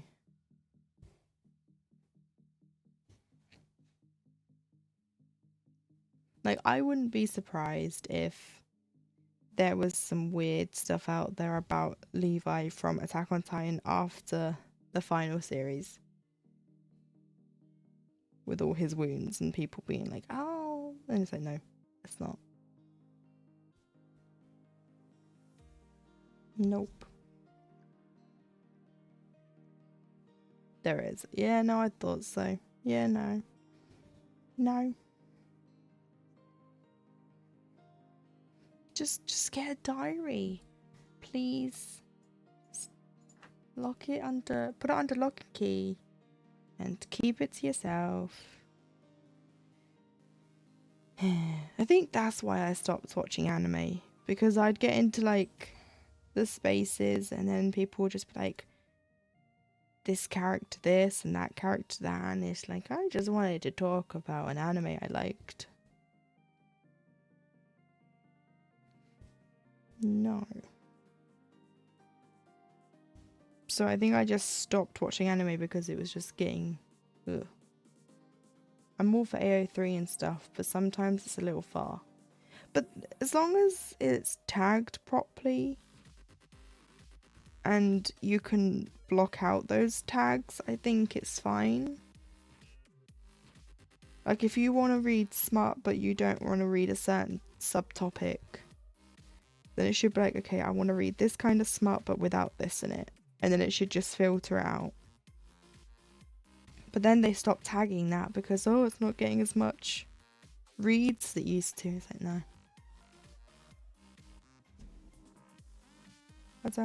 I don't read smart anyway. You can filter it. I wouldn't know because I don't read smart. I don't read anything anymore. Oops.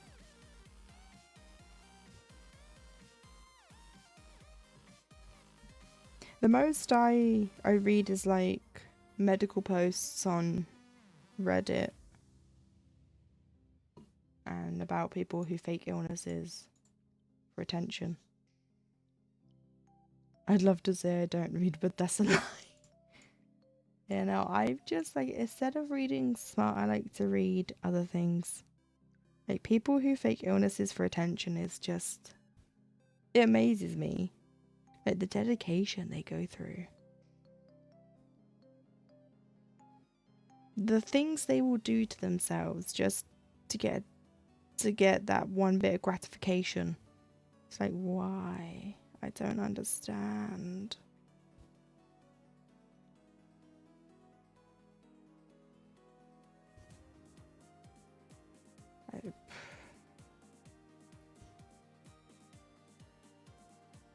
I faked being sick as a kid. Yeah, but was that to get out of school? Because, like, there's a difference between being a child, but I didn't want to go to school. See, that's the difference. You wanted to get out of doing something like going to school for very understandable reasons. They fake for attention. There was, well, who was it? I can't remember who it was. Hang on. There was someone who faked sick, and then I'm trying to find the person who's covered it to make my life easier.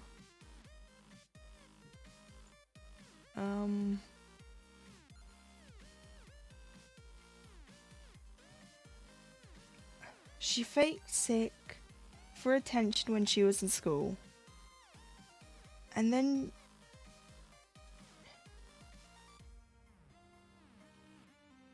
she faked a pregnancy, and it just spiraled.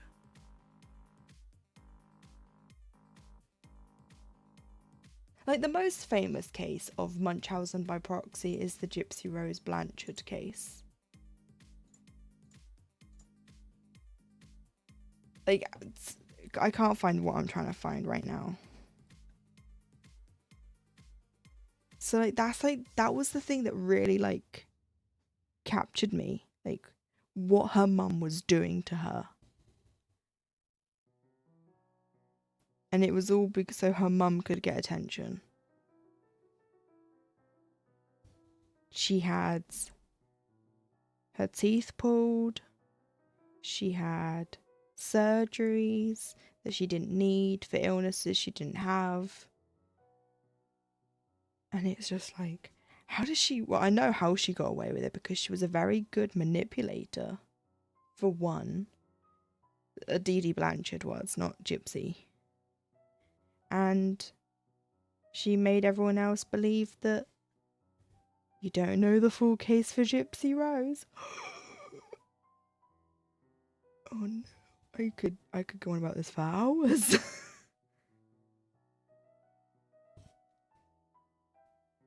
Basically, Dee Dee Blanchard started off poisoning her mum. And her mum ended up dying. Tell me. Okay, her mum ended up dying, I think, from Dee Dee poisoning her. But her mum was already sick. So it was like she was going to die. But Dee Dee just sped it up. Because she was already sick, no one looked into why she died. Because it was like she was going to. So they were just like, oh, her illness finally got her. And then she found out that she was pregnant. Excuse me. She sounds like a delightful person. Oh, she was a piece of work. I can tell you, when she was when she died, her family flushed her ashes down the toilet because they wanted nothing to do with her.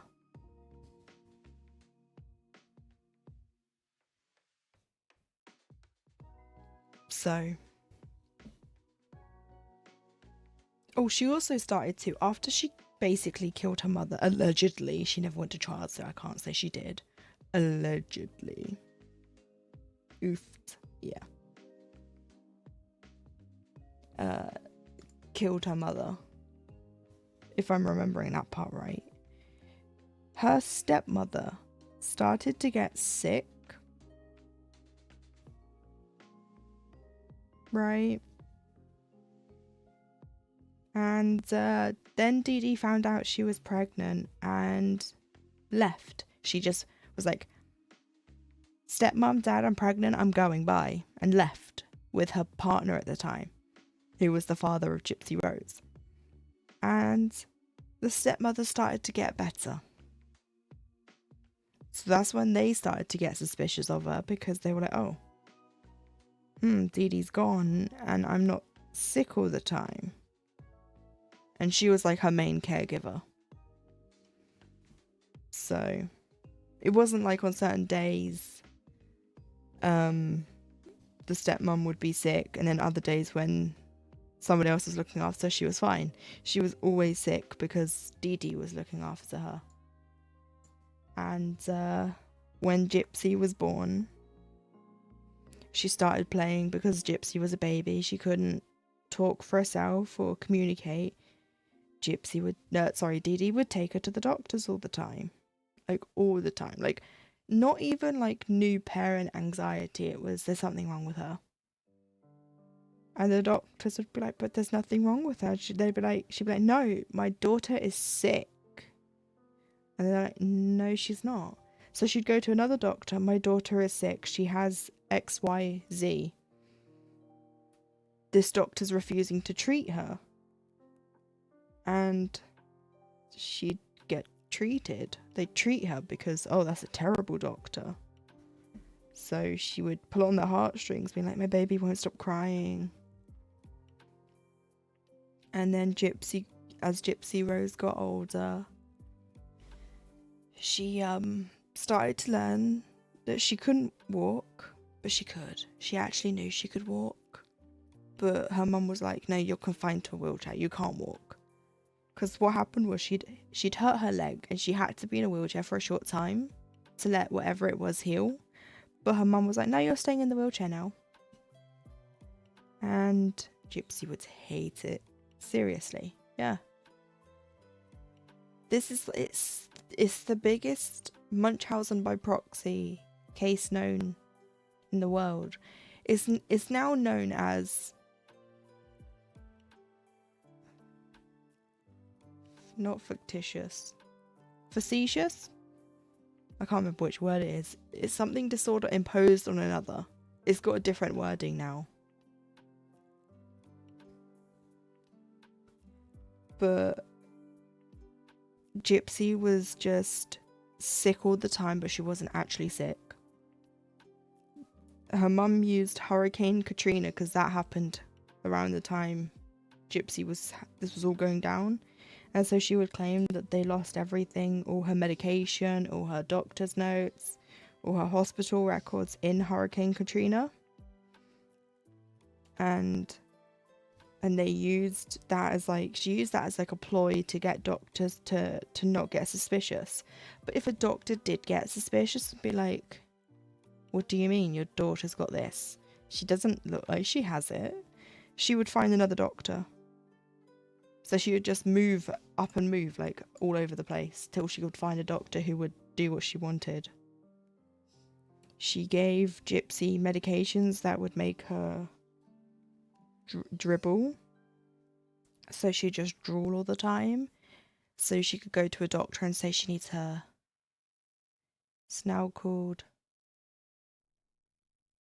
fabricated or induced illness by carers. Oh, I thought it was like fictitious disorder imposed on another. Maybe they've changed it again.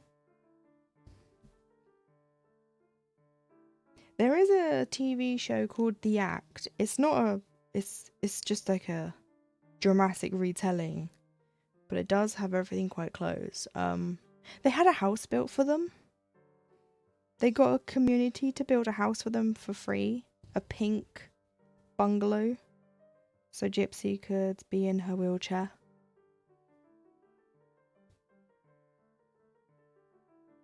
And she ended up getting her salivary. See, that word doesn't come out of my mouth properly. The things in your mouth that make you salivate, the glands, that she had them removed, and because she had them removed, her teeth started to rot because your saliva actually coats your teeth and helps when you eat. But her mum was like, oh, she doesn't need to eat. She had a feeding tube.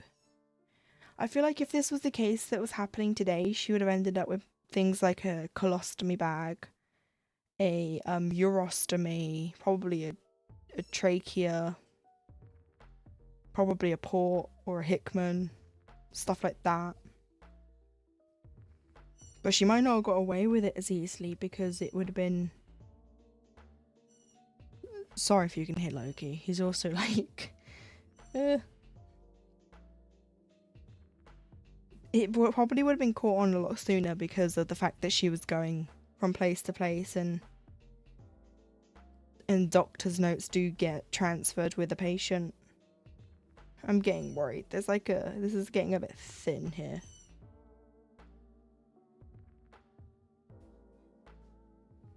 But yeah,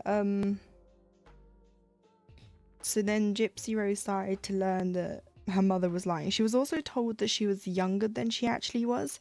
Her dad tried to phone her on her actual 18th birthday, and Dee Dee was like, no, you can't tell her. She doesn't know she's 18. She thinks she's like 16 or something. I can't remember the exact date, but she was like, oh, no, you can't tell her that she's 18. Like, Dee Dee had forged her birth certificate to say she was younger. She had forged a letter from a lawyer to say that Gypsy Rose was severely mentally incapacitated and couldn't make decisions for herself. Because Gypsy Rose did try to run away at one point because she'd had enough. And she worked out that she could walk. And so she got out of her wheelchair one night and she just ran. And Dee Dee panicked and found her and was like, you can't go anywhere, you will never escape me.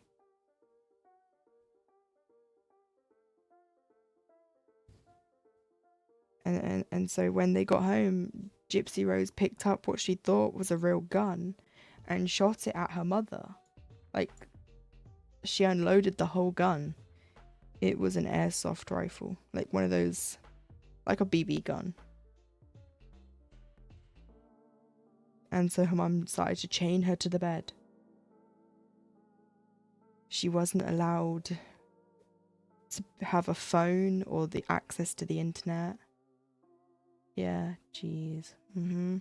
She wasn't allowed access to the internet because then she could work out that nothing's actually wrong with her. But Gypsy Rose would wait until her mum would go to bed. They shared a bed, by the way. They did have separate rooms, but after the escape attempt, I think, Dee Dee started to put Gypsy Rose in bed with her. But she was such a heavy sleeper that Gypsy Rose could just get out of bed. So her mum would connect her up to a CPAP machine because she would claim that Gypsy Rose can't breathe in her sleep properly. So she'd have oxygen hooked up to her at night, and which must have felt horrible if you don't have sleep apnea or anything that causes breathing issues and have oxygen forced into your lungs. But then I wonder, you probably would, like how a person would get used to a CPAP who needs one. You probably would get used to it. But she then started to sneak about with a hidden phone, and which I don't know how she got this phone because she never walked anywhere. Because her mum was like watching her 24/7 except for when she was asleep. I don't know. But I know she got access to the internet on her mum's laptop and she had a secret Facebook account And that's how she met her at the time boyfriend, who they decided to come up with a plan to kill her. Because she'd tried running away, she'd tried telling the police, but because her mum had that letter that says that Gypsy Rose... what's the word? Is intellectually disabled, they didn't believe her.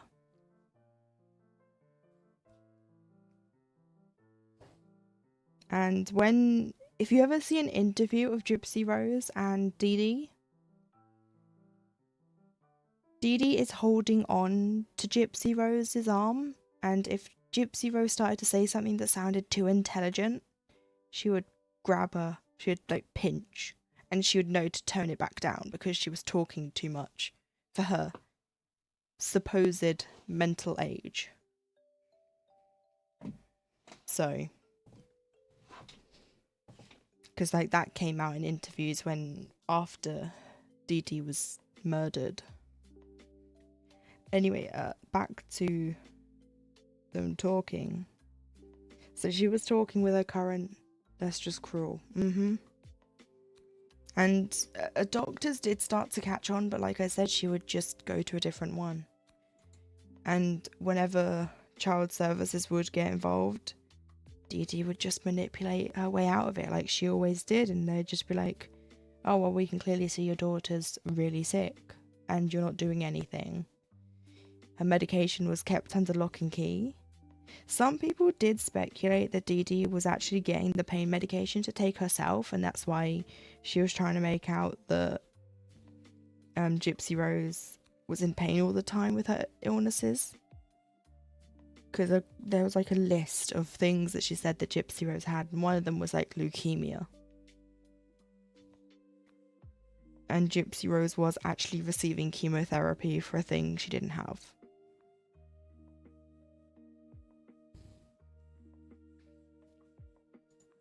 But that is something that people have speculated, that she was just using Gypsy Rose to get hold of pain medication because she was trying it with her stepmom as well.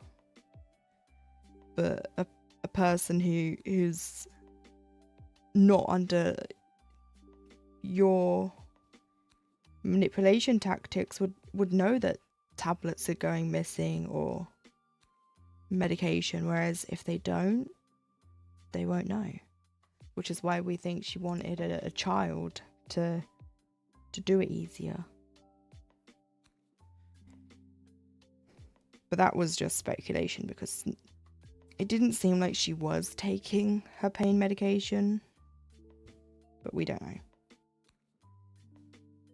So she'd started talking to her boyfriend and she'd convinced her mum to let them go see a film together in the cinema, because Dee Dee did not like Nick. She did not like him. He was, I shouldn't say was, he's still alive. He is autistic. He is on the spectrum, and a lot of people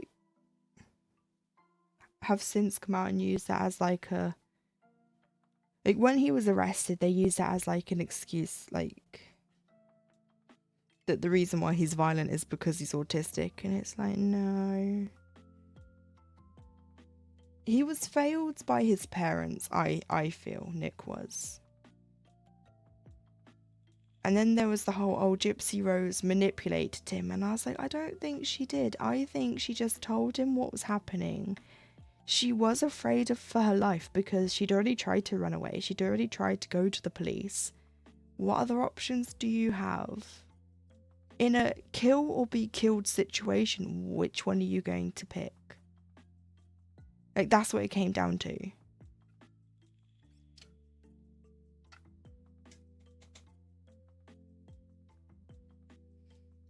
But a lot of the time people now are saying because Gypsy Rose is out of prison, whereas Nick's still in prison and will be in prison for life, people are saying that she manipulated him. But I think it was just two people who didn't understand fully the consequences of their action. But I'm like jumping ahead. I'm like speculating in my head, so I'm like jumping ahead. I'll go back to my speculation. So they met up at a film. They went and watched the live action Cinderella when that came out, I think. When did that come out? I don't know. Anyway, it was like just them. It was like an empty theatre. It was just Dee Dee, Nick, and Gypsy Rose. And Gypsy Rose and Nick went off into the toilets and they both had sex in the toilets. So Gypsy Rose lost her virginity that day, and I think Nick did too. And I think the reason why Dee Dee didn't like him was because he was going to take her away from her. You know, if Gypsy Rose learned that she was actually perfectly fine, other than the side effects of her medication, as you do, lovely place for the first time. It was like the only place that they could as well. Probably wasn't the most romantic thing, but you know. So after that, they did start to plan her escape. They were like, right.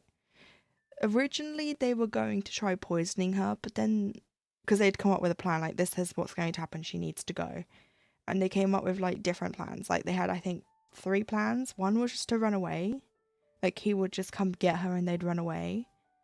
But then she went back to her mum has that letter that she forged from a lawyer that says that she's incapable of making decisions for herself.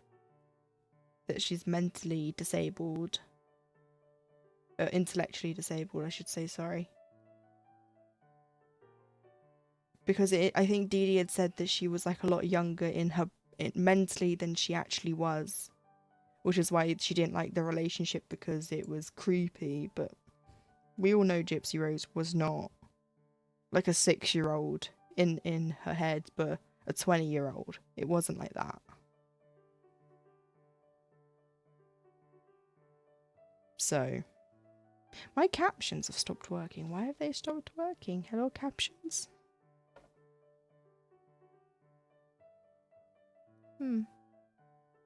Dee Dee seems to love control. She does.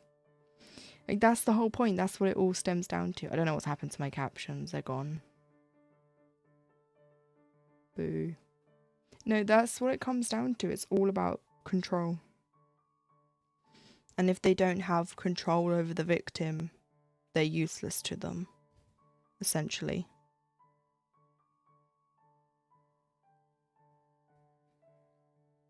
So that's why it came down to, we either kill her or she's going to kill me. And who are the police going to believe? Dee Dee, who seems like a sane person, who's very good at manipulating, or Gypsy Rose, who is a sane person, but because of what her mum's done, comes across as... what's the word? Immature? Is that the right word? I might not have the right word. Because like, even in interviews, she did have to talk with like a baby voice. She had to... oh, my captions are back. Oh, they're fixed. Didn't do anything. So... vulnerable, that's the word. Thank you. Yeah, she was vulnerable as well. And she's with a strange man, so her mum could very easily say that she was kidnapped. Zelda, I can see you. You're not coming over here. We're not doing this again. I'm sorry, mate. You're not coming over the arm. I have nothing else to put on my arms. Hang on 1 second, sorry. Zelda.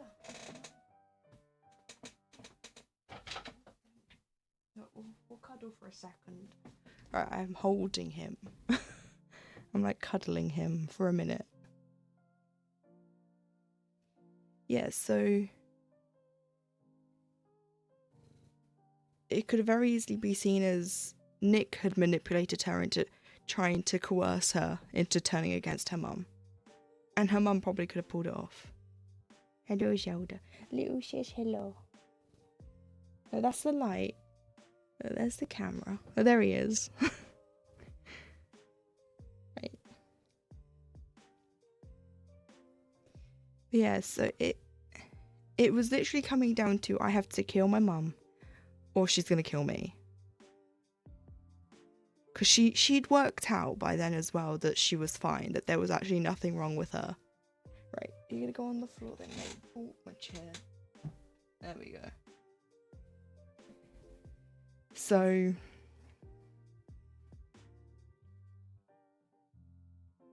she knew she was fine. She knew she could walk. Some of her family even knew. Like, it came out later that some of her... Zelda, what are you doing? You're not supposed to be on the desk. He's like, I don't care, Mum. Well, let me pull my needle out so he doesn't poke himself. It's not a choice a child should ever have to make. She wasn't a child then. She would have been 18, which is still not a choice anyone should have to make either. But that was like her only option. She saw no other way out. She tried doing all the things that everyone's now saying she should have done. Oh, she should have done this, she should have done that, and it's like she did. She went to the police, she tried running away, she tried telling someone. Her mum was a very good manipulator. Like, what are you supposed to do when you go to the authorities take you back home and ask your mother, and your mother goes, oh, well, I have a document that says that she's... My brain. That she's not capable of making decisions. And it's a forged document, but they're not going to know. Or she could just twist the situation and say, oh, well, she was kidnapped by this person. So... But if you look online now, that's all you'll hear people say is, oh, she should have done this, she should have done that. It's like, she did. Like, she didn't just wake up one day and was like, right, I'm going to kill my mum. She was like, I have done everything. I think I'm out of options. And I think if she hadn't have killed Dee Dee, I think we would have heard a different story. That Dee Dee had killed Gypsy Rose. But it would have been one of those very sad, very tragic cases of a child succumbing to an illness. And then years after Dee Dee passed, we would have heard the truth. When it had been too late. Because that's what would have happened.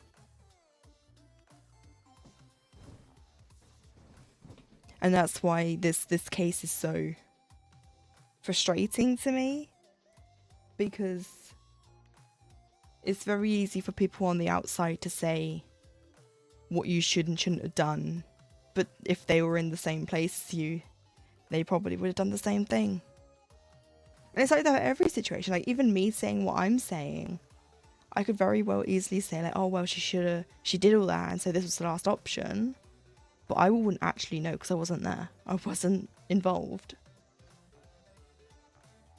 But so the choices were to poison her, to shoot her, or to run away. They then had to change the shoot her when Gypsy Rose realised she couldn't get a hold of a gun. Because she had already been stealing things. Because Nick had asked her to get hold of these things, and she was stealing baby clothes. Because they had planned to start a family once they ran away. And so whenever her and her mum were out, she would just start stealing things. And then she realised that, yeah, you can get a gun in a shop, but they're behind the counter. You need ID. She can't do either of those. So she did have to go back to him and say, like, right, I couldn't get a gun. What's next? He wanted a machete. the next option was they were going to stab her, so they wanted a machete. And he was like, how am I supposed? So she went and tried to get one. She grabbed one and she was like, okay, I can't hide this. So she had to get a different knife. So they ended up planning him coming down. She would steal money from her mother so he could get a bus down to her because he couldn't drive. And then the murder took place. I'm not going to go into detail. And then they ran away. And the next day the neighbours were like, because Dee Dee had a routine, they were like, no one's seen Dee Dee or Gypsy Rose. And when they went round to have a look, they couldn't see anything in there. They couldn't see Dee Dee, they couldn't see Gypsy Rose, and so they were like, oh no, what's happened? Because Gypsy Rose was like dependent on her machines. So they thought, because the neighbours didn't know. So I'm not stitching because Zelda is underneath. He is literally there. And if I start stitching, he's going to pull my thread. So they phoned the police like for a wellness check, being like, we haven't heard from our neighbour and she has a very sick child. And so the police come over, they gain access and they find Dee Dee on her bed, but no sign of Gypsy Rose. And the neighbours are... Excuse me? Oh, he's telling me off I'm scratching my eczema. He's proper telling me off. Hang on, I've got to move him because I can't scratch myself. It's itchy, mister. I'm just doing that. Look there, look at him. You can see it. I'm just like trying to scratch my arm. You're on camera now, what are you gonna do? Actually, I shouldn't taunt him because he has gone for me on camera before. So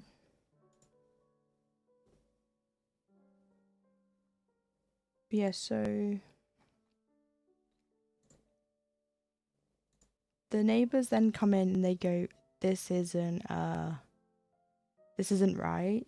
Like, Gypsy Rose can't survive without her machines. Like, she doesn't have her medications because they found the medication all locked up. And they were like, we don't know what's happened. She needs her medication. Like, she's going to die. So then it was like the hunt's on to find her. Bearing in mind she had got on a bus with Nick to go somewhere else. Right, come on, mister. Come on. Ooh, he's protesting. Look at this protest. Oh, don't. No. Yes, you can rub up against that. Come on. Oh, come on. He's being difficult. You saw that? He swiped at me. That's it. That's it. I'm going to stand up. I'm going to get you off. Oh, ooh, ooh, ooh. Come on.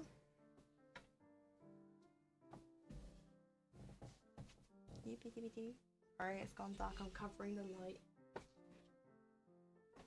Right there. Oh, no more feetsies. No feets on stream. Quick. There.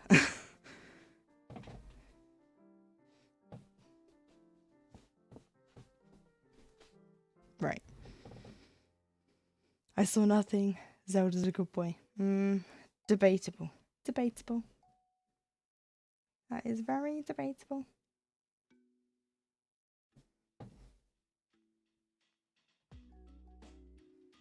Yeah, so they actually got on a bus. Gypsy Rose was seen walking, but nobody knew who it was her because everyone was so used to seeing her bald because she had her head shaved. Remember, because she was on like chemo and stuff, so her head was shaved.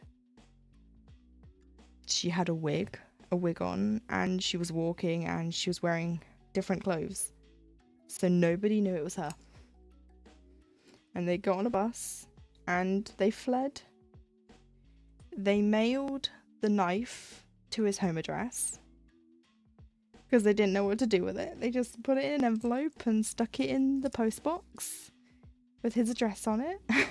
How that got through, I don't know, because it didn't turn up at his house when they got back. They stayed at his parents' place for a bit, and his parents they weren't suspicious of her at all. I'm pretty sure by this point it was all over the news, and at no point did they look at the girl sitting in their house going, you know, she looks a bit like that girl, you know, the one who's gone missing. Either they weren't watching the news or they were just oblivious. It's like when you wear your hair up all the time and then you take it down, everyone does that double take of who are you? And so then they went to a hotel or a motel, and that's when they were caught by the police, because the police had finally caught up to them. Oh dear, what's split? Oh, my end. Okay, that's alright then. My end split. That's it. Which means this is starting to get a bit... Okay, we're gonna have to end this thread in a second.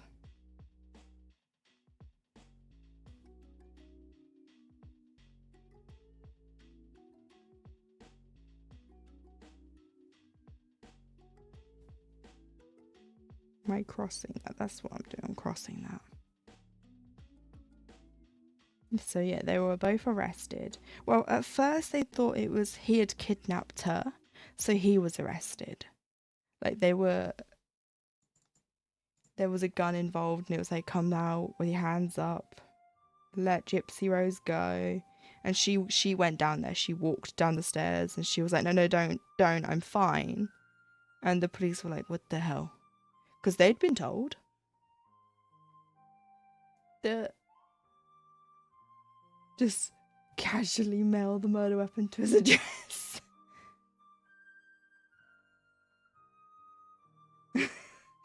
Guess she's calling you out.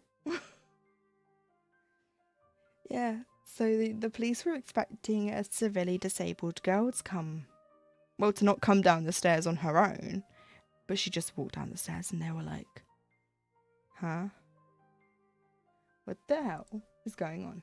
Oh, that's why it's dark. My light. There we go. And so they were taken in to be questioned, and once they knew that she was up and walking, they did actually get suspicious and think that this was like a planned thing.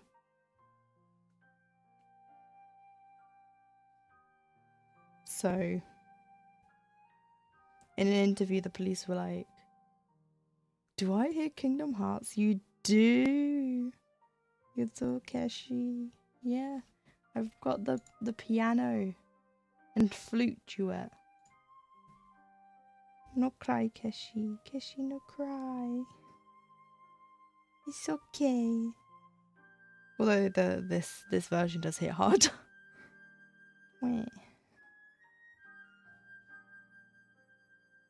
Yeah, so they were taken in for questioning, and no, don't sob on the floor.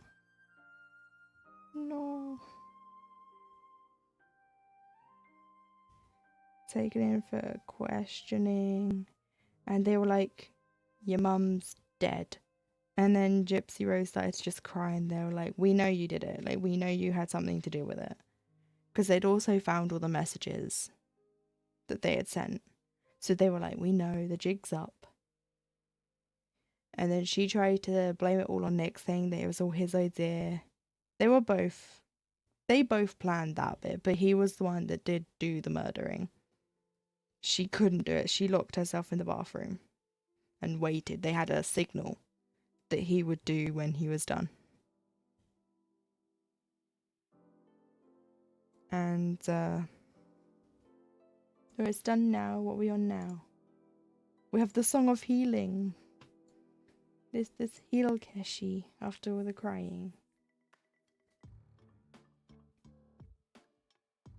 Yeah, so it was basically like, oh, he was the one that did it, which is kind of true. He did commit the murder, but they did both plan it. She got him everything needed to do it, and at trial, he was sentenced to life. But they tried to they did try to use his autism as a defense in like kind of the worst way. Instead of being like his autism causes him to be oh my god, my brain, I can't get that word out.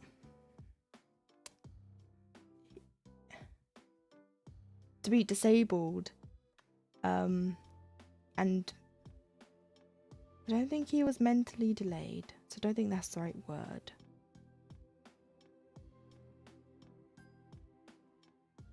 They basically just try to say that his autism made him do it. And it was like, great defense. I do agree, he shouldn't have been sentenced to prison. He should have been sentenced to a mental health facility to help him. But his defense screwed up as well.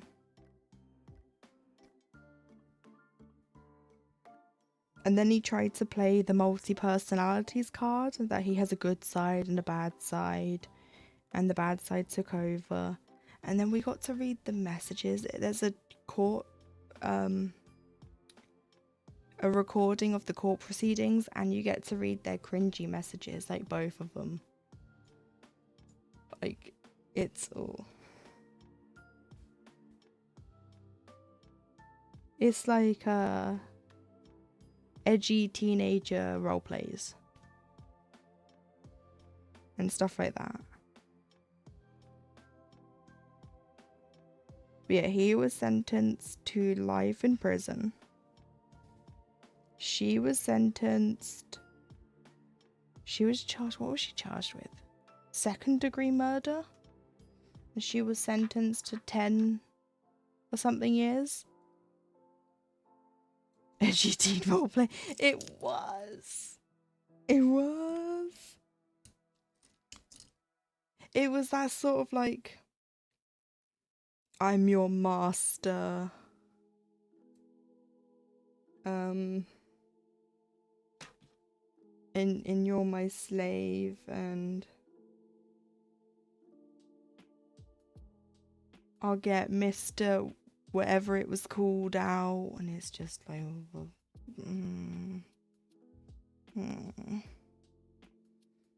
like, no, please. You know, like that inside of you, there's two wolves. One is one is bad and one is good. It was like that. It was just, I think it was that bad. I've blocked it out of my mind, so I can't tell you it all.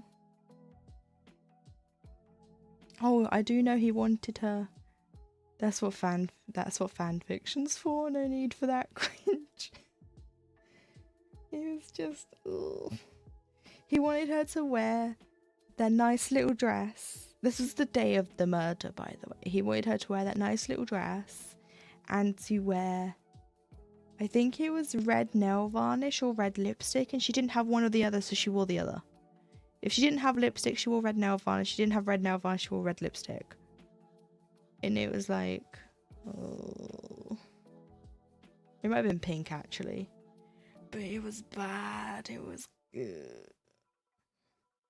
If I had my messages, if I had written messages like that and I was guilty of murder, I'd be like, send me to prison forever. Throw the key away. I'm going to die in here. That is cringe. No. Please. And like, I get it. They kind of were like young adults. But it was still just... ugh.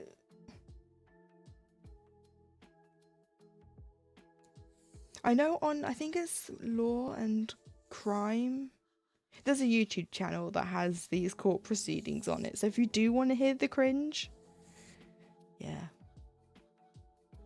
And they do both get a pass because they're not...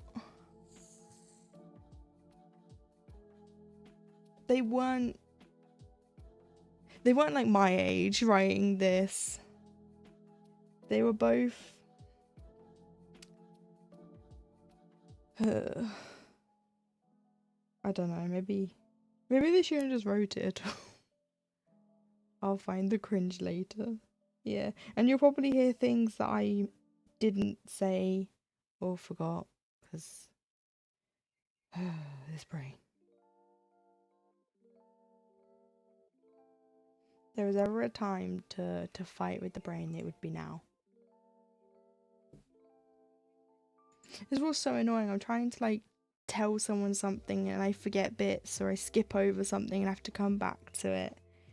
But my biggest thing in Nick's defense was they were saying that his autism was so severe that he did have charges against him for being inappropriate in public. He was caught masturbating in a McDonald's. And it weren't like he had his hands down his trousers. He had it out. It was out. And it was very obvious. And it's like, ugh. So he did also have that as a charge. So they were like, okay.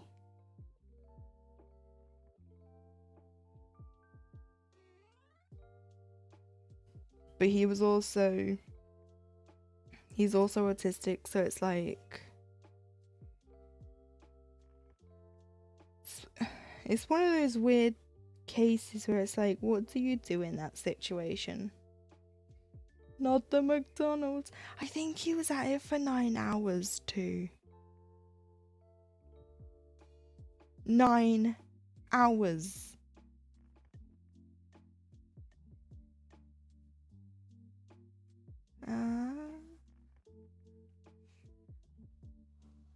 Why? Yeah. And it's like, how do you explain that? And what I don't get is, after he got that charge, I feel like his parents should have made sure he had someone with him, like supervision. Because what if he had done that again?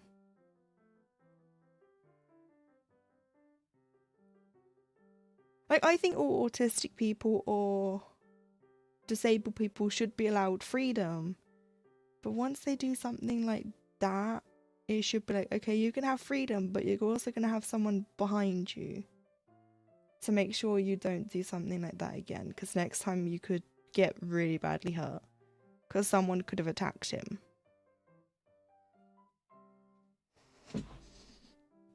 Especially like if he done it in front of the wrong sort of person, like one of those protective father figures, he could have died. And so it's like, because it's a hard thing to have to figure out.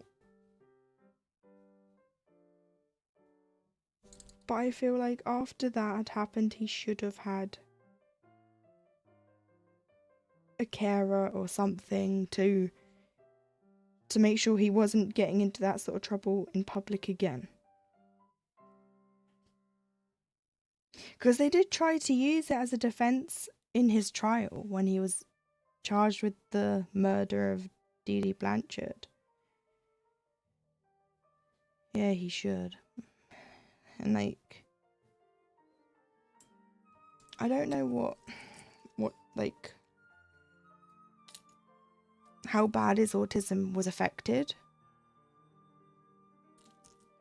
because the terminology changes, because there's no longer Asperger's. It's not a thing anymore. It's all just under the ASD umbrella. It is ASD. Yes, disorder. Yeah. And it's like, when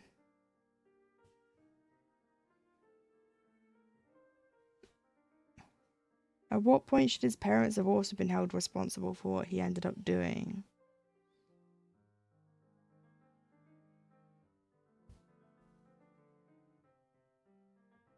Because if he had been monitored a bit more, maybe he wouldn't have done that. I don't know. This is what I mean. Like, this is what I find so hard to to wrap my head around. Because if his defense is saying that he's really, really bad, then where was where was a supervisor? Or a carer, I should say. I don't know. I sound like I'm wording this poorly as well, which isn't helping. And then when it was announced that Gypsy Rose was being released from prison 2 years early on probation, Nick was trying to get that appealed because he's still in prison and she was not, and it's like, yeah, but you put the knife in her. And it wasn't just the once.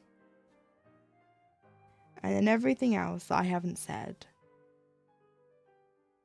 It's like,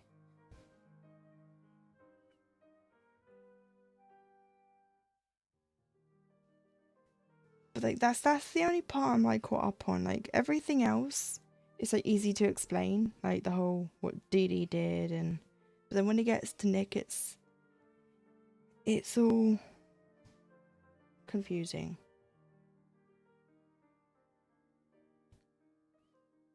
And then when it's a weird situation, yeah. Because it feels like there should have been things that put in place after the McDonald's incident that should have not let this happen. And like, oh my one nostril is whistly. I hate that. Because there is now a thing in place as well in America now, where if your child commits a crime like a mass shooting, you can get prosecuted for it if you know, or you knew. Because, or at least there's one case that's where the parents are being charged. Because they were told many a time that something's wrong with their son. And they did nothing about it. They even purchased him the guns that he ended up using. And it's like, excuse me? Like the warning signs were there. He was drawing. Yeah. He was drawing graphic scenes. Like dead people. He was drawing himself with a weapon. And teachers started to notice this behaviour, and they went to his parents and they were like, Mr. and Mrs. blah blah blah, your son is showing unsettling behaviour. And they were just like, no, he's fine. And it's like, he is not fine. He is not fine. I don't understand how a child can draw, or a teenager can draw graphic, detailed images of death and murder and be okay. Unless like something traumatic has happened to them where they've witnessed something and this is them processing it, but they should also be in therapy. But this wasn't the case. He had not experienced anything traumatic that I know of. And on the morning of the shooting, his parents were called in to pull him out. They were called in to a meeting to pull him out of school that day because his behaviour was getting worse. And they were like, nah. And then after they left, he went on to kill a bunch of students. And it's like,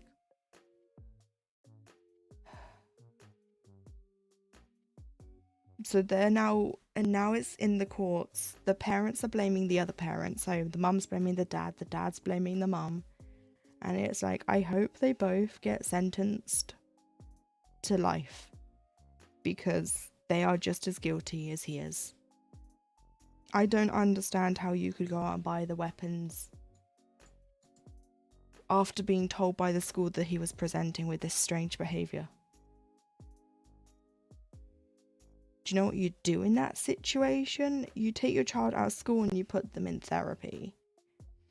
Or you have them speak to someone to find out why they feel this way. Not just be like, oh, no, there's nothing wrong.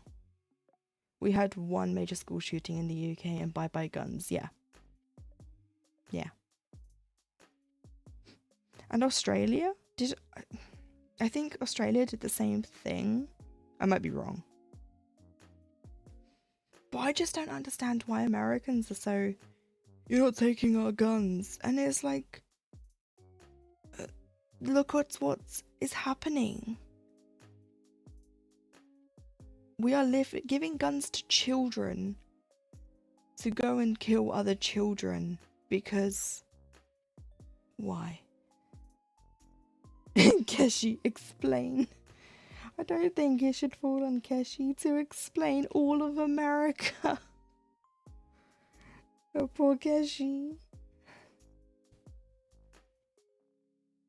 But I just don't understand how a parent can sit there and hear, sorry, do what? Oh dear. You have to explain why Americans won't give up their guns and why...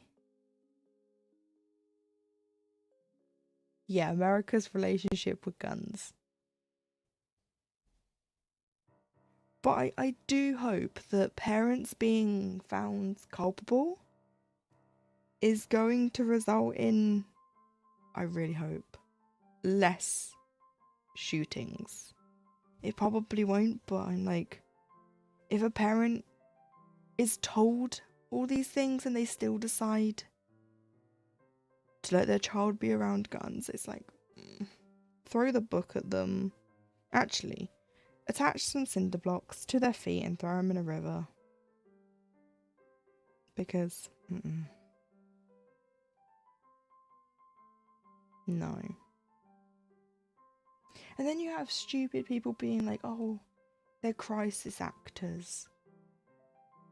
Excuse me?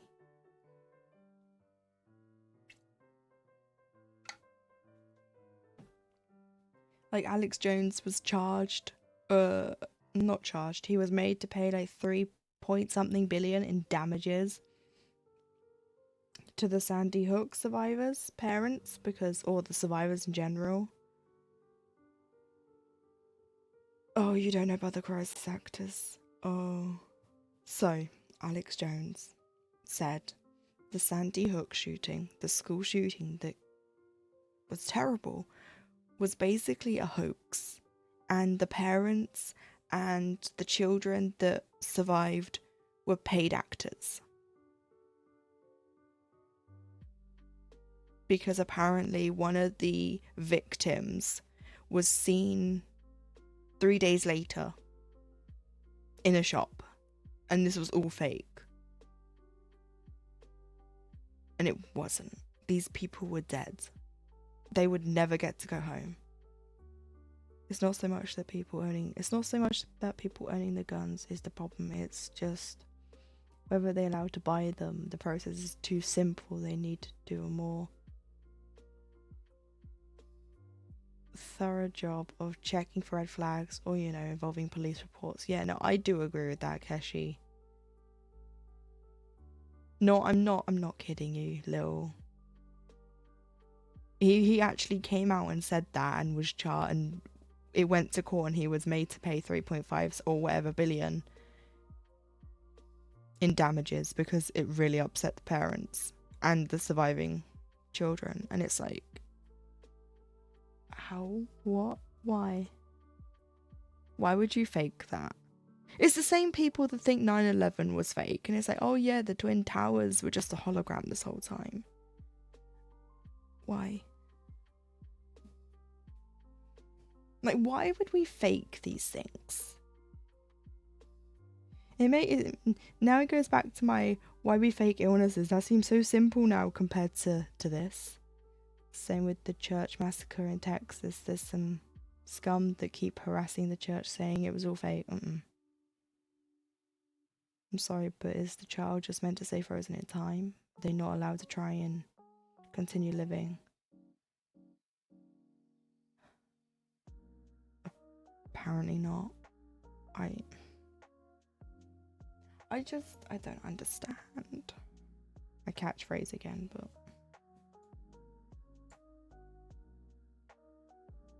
I don't get how people can sit there and say that this was all faked, and it's like, okay, we wish they were fake.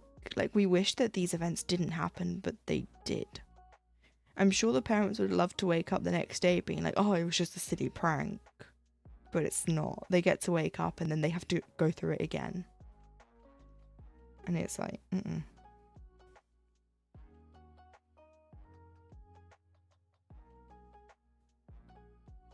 The foil hats, cannot reason with them. Tinfoil hats. Yeah, it might be a bit too tight though.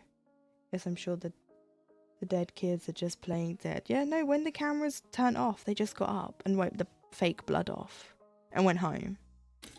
Ow. Like, that's what Alex Jones was saying. He was like literally going around and harassing these parents and saying, where's your child? Where's your child? Where are you hiding them? They're not dead. We know they're not dead. And it's like, they're dead.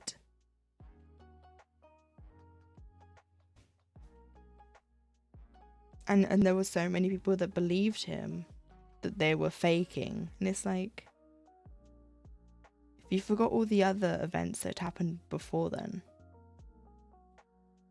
Oh, those were fake too. Okay.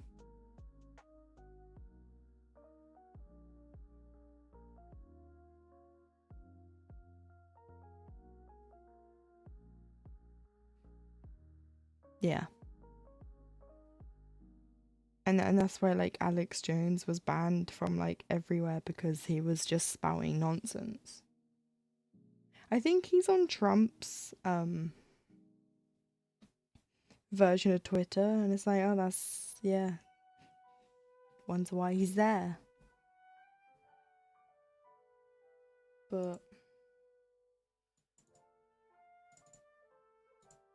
there's no reasoning with these sorts of people, because they'll just say, oh, well, you've been drinking the Kool-Aid and you're just a sheep and you'll fall in line. And it's like, I think if anyone's drinking the Kool-Aid and if anyone's a sheep and falling in line, it's you.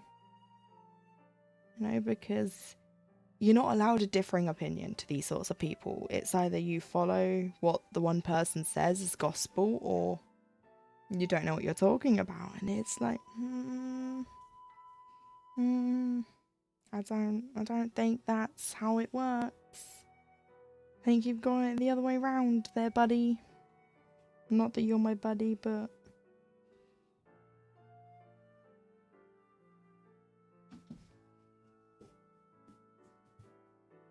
I like a good conspiracy theory as much as the next person, but just no. Yeah, like, I like a conspiracy theory where it's like, where you can very easily tell it's a stupid theory and it's basically satirical, but the person actually believes it, but it's not doing any harm to anyone. You know, like, during the eclipse, people were saying, like, oh, this is going to happen and that's going to happen, and nothing happened. And now everyone's saying, oh, that's because this didn't happen. And it's like, nothing was going to happen. Tiger King and all that is a conspiracy. Yeah, I don't just have a silly little laugh about something that's not the death of people. You know, like, if you're gonna come up with something like stupid, don't make it at the expense of people. They're crazy people, yeah, definitely.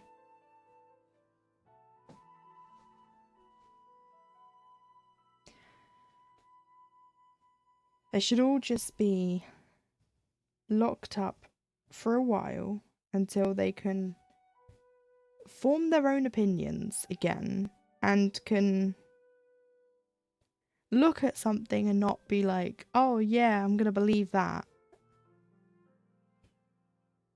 Like, there are people out there that thought the world was going to end Monday because of the eclipse. Yet we've had eclipses many a time. We used to laugh about one of the eclipses that happened many years ago. We used to laugh when they all said that the world was going to end and that it was going to bring the apocalypse. We'd go, oh, they're so silly. And now we're doing the same thing. It's like history is just repeating itself. And it's like, why? This is going back to what we were saying earlier, Lil, about men and how we advanced as a species and women got the right to vote and to do this and that. And then we went back a ton. It's literally the same thing now. And it's like, what I don't understand. Well, the thing is, though, misinformation can be spread so easily because we have devices in our pockets that can just spread the misinformation. Like, how many times have you read something on your phone and told someone else about it, and then it turns out that the thing you said was fake, and then you have to tell that person it was fake? But then if they've told other people and they tell them that it was not true, but they don't tell everyone, someone's going to start to believe that, and that's how it works. It's like a really long game of Chinese whispers. Or whatever that game's called these days. When I was a kid, it was Chinese whispers.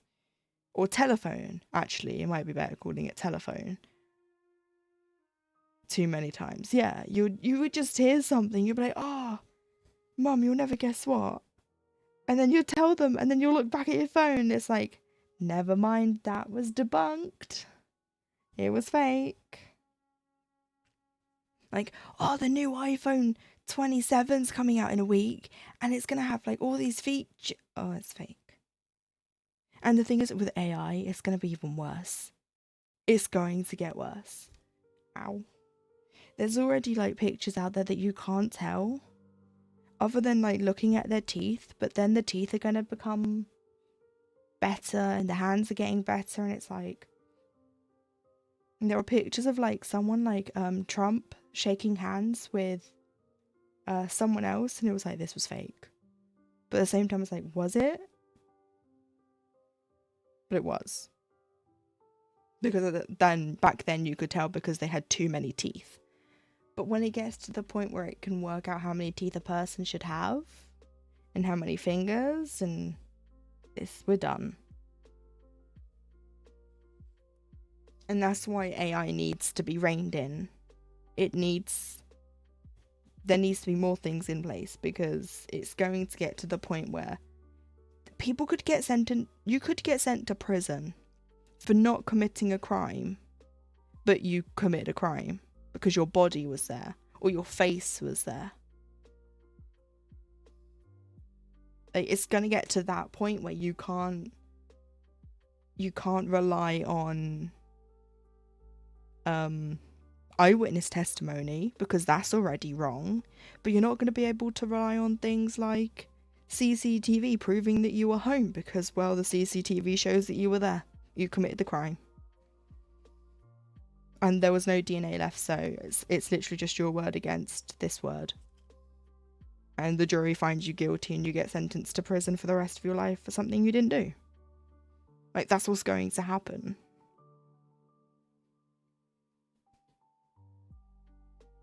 I'm gonna start, like, live sharing my location with someone so there's a record of where I was, but that could be fake. That could be AI. Like, that's what it's gonna come down to. It's gonna be, oh, I weren't there, but it says you were. Your data shows you were there, but I wasn't. I was sharing my location with this person. But how would we know that one's not fake? And it's like, it's gonna get scary, and laws are gonna have to be put in place after all this happens. This is what's going to happen. People are gonna... I sound like I'm running a big conspiracy theory right now, but I can guarantee this is what's going to happen. Someone's going to get sent to prison for a crime they did not commit. DNA will exonerate them, but it won't be tested until much, much later. And then it's like... It's like, what we're going to do? Because I can very easily be like, I'm not there. But this says I was, and that says I was, and once, like, you start getting eyewitnesses involved, it's gonna become messy. And it's like, oh dear, my Jesus Christ. I'm just going to stay inside. But even that's not going to save me.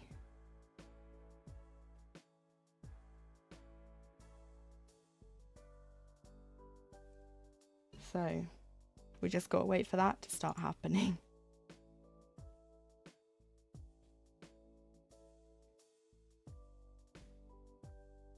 Because if they can put your face on into explicit material already, what's gonna stop them from putting you into a criminal position? You know?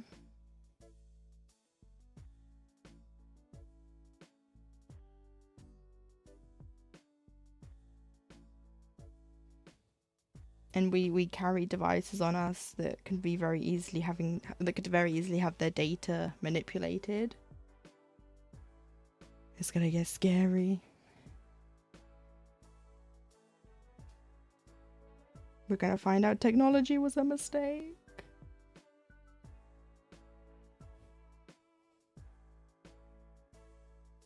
I mean, I hope I'm wrong. Like, I really do hope I'm wrong and none of this actually has to happen before these things get put into place. But the laws are so behind technology as it is. Like, we're only just starting to catch up. And I say just, like, just. Copyright laws are still difficult to win. So it's going to take something big, I feel, to change the law in a big way.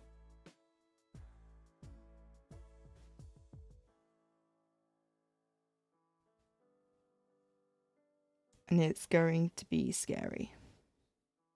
And I don't want to scare or fearmonger anyone, but that's just how I feel. Because we as a species are doomed.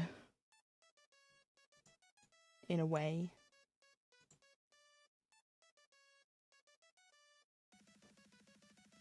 And too many of our ideals are backwards.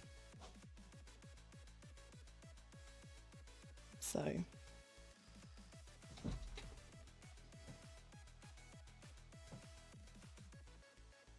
thing is that the law will catch up, technology will change, and the law's outdated again. No, that's the thing. That's the problem. And then we have too many people in power who shouldn't be. Or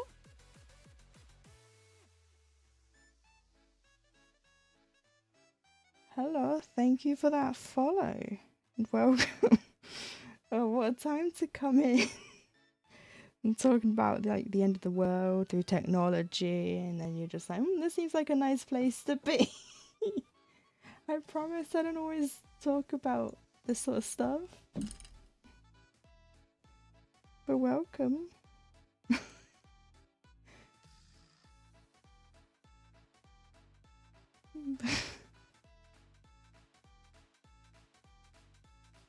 Feel all awkward now, talking about what I was talking about.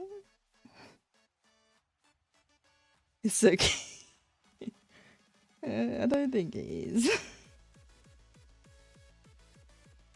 And then there's this upbeat music in the background, and it's like, oh dear.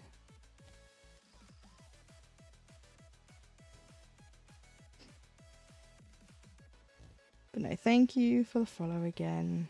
Is it Debro? Debro?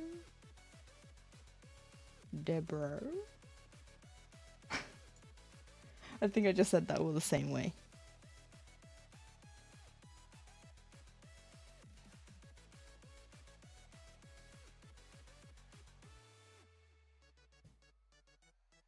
I do try to keep it light, but I just go off on tangents. I can't help myself. You can call me Deb. Oh, hello Deb. That works. But yeah, I do try to keep it light. It's just, you know, sometimes I go on tangents and then I have a cat that likes to get in the way and it's fine. You can tell I don't leave the house much. Just leave it at that. I don't even know where I am on this. Oh dear. I can hear my neighbor's music. Oh my god. I hate that. Right, I think I'm... If I end up in later on being in Lumi's stream being like, then we know why. Because I can't count.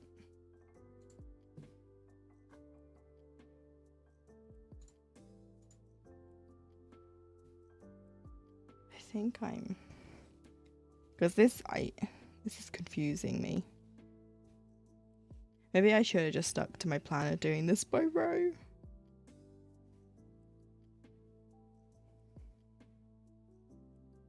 Like by colour by row rather than what I'm doing by page.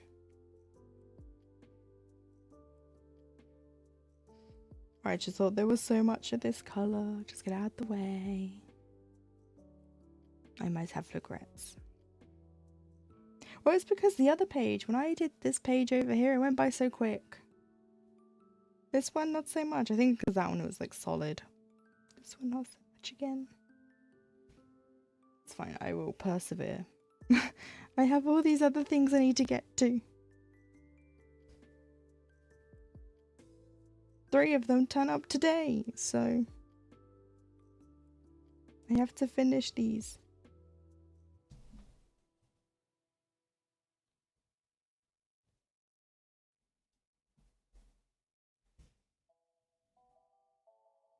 Oh, I have a Molly. I was about to say Zelda, but it's not. It's Molly. It's the other cat. She's just rubbing her face up against everything. It's fine. My neighbours like to play really bassy music and it is so annoying. Like, so bassy. I can get a headache pretty quickly through like loud noises, and that always does it. That was my desk creaking if you heard that, because Molly jumps off of it to get onto the windowsill.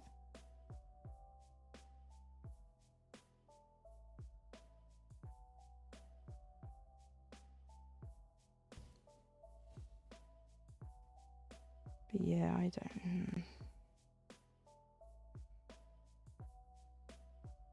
And it's not exactly our neighbour's neighbours. It's the neighbour's daughter. I think he's playing a radio station. Oh. Ooh. At least you get variety.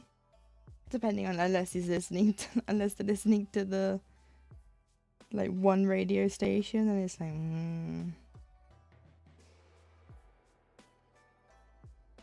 because ours it's just bassy music, and then she turns the bass up on the speaker and it's just whoop whoop whoop whoop.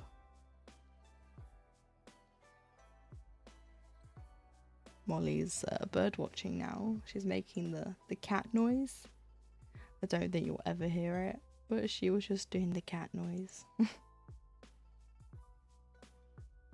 Zelda doesn't chirp. I've never seen him chirp, which makes me sad. I don't think he knows how to be a cat. I know Lumi's like, I'm already there. I've had her up this whole time.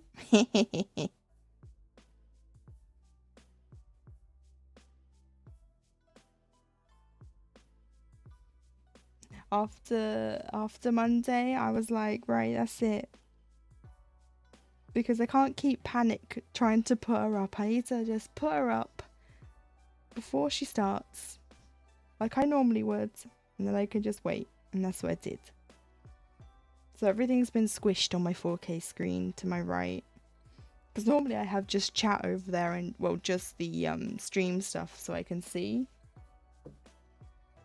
that's just squish. So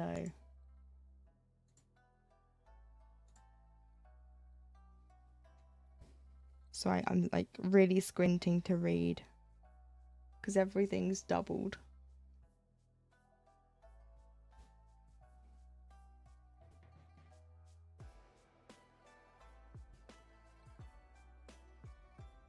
So we'll be raiding Lumi. I say shortly, but like not shortly. I unfortunately cannot do a longer stream today to make up for me not being here for the past couple of days because I haven't actually had food. I had toast before I started streaming. I have something cooked once I'm done. So I'll probably go for like another. It's fine. I'll probably go till 7:30 like I normally would. And then we'll head over there.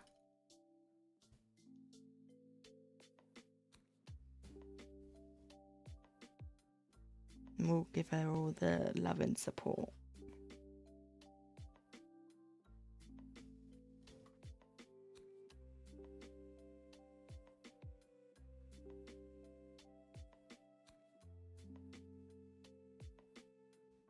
Because she is the best.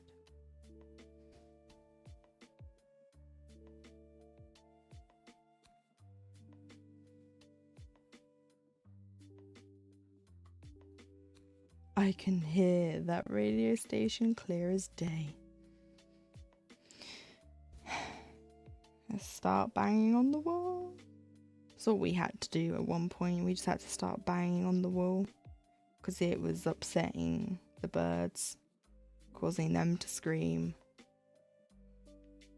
It's like, it's a good thing we don't have like a newborn baby who's trying to sleep and he's stomping around. Oh, it's like a double whammy.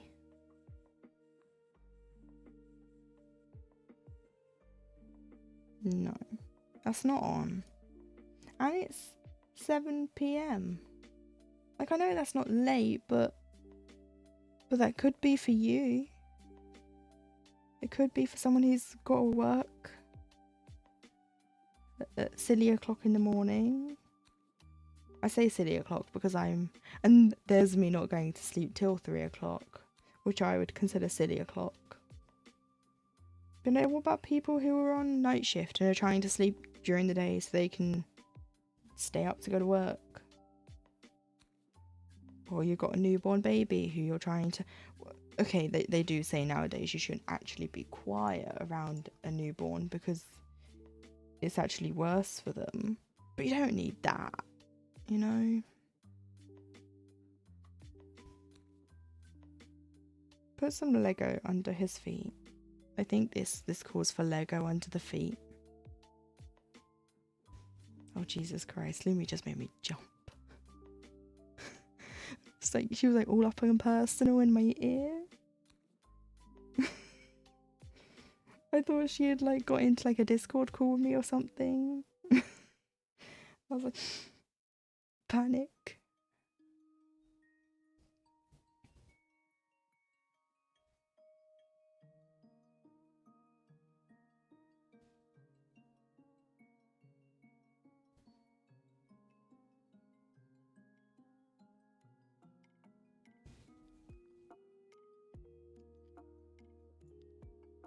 I just don't get inconsiderate neighbours, especially when you try your best to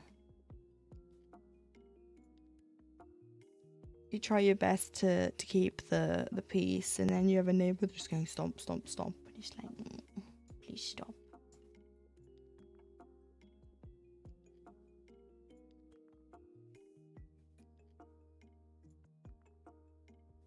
Oh, you know what I should have done? I should have finished this top bit and then I can come down.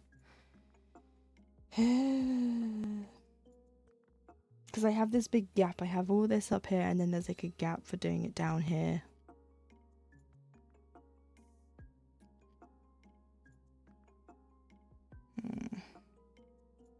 Let's go back a stitch.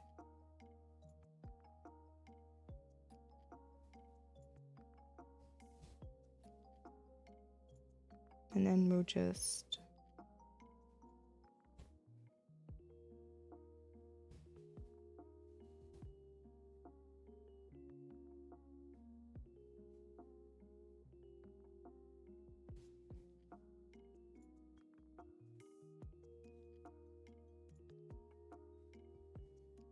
yeah, now I've got all those kits and diamond paintings, well, diamond painting today, I'm like getting that itch to start one of them, and I'm like, I can't, I have to finish this. I have to finish this. You all have to hold me accountable. I'm not allowed to start any of them until these 3 pages, or 2 whole pages here, I've done one, are done. I did so well in January and February and the start of March when I finished the first 3. I need to finish the second ones.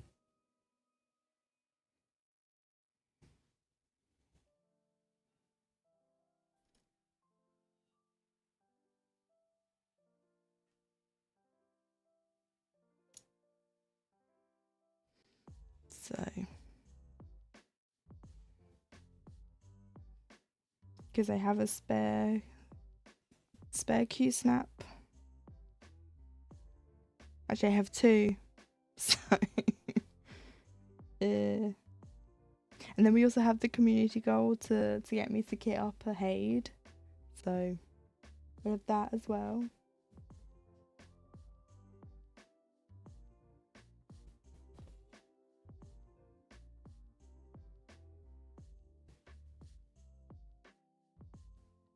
I also tried on Tuesday to sketch out that emote that I came up with, in Lumi's stream, you know, the thumbs up and the crying. Where it's like, this is fine, but I don't know what to do about the mouth. The mouth is what's stumping me right now. So maybe once I get that done, I can figure out the mouth, I can get it done. But till then, I don't know. I don't know.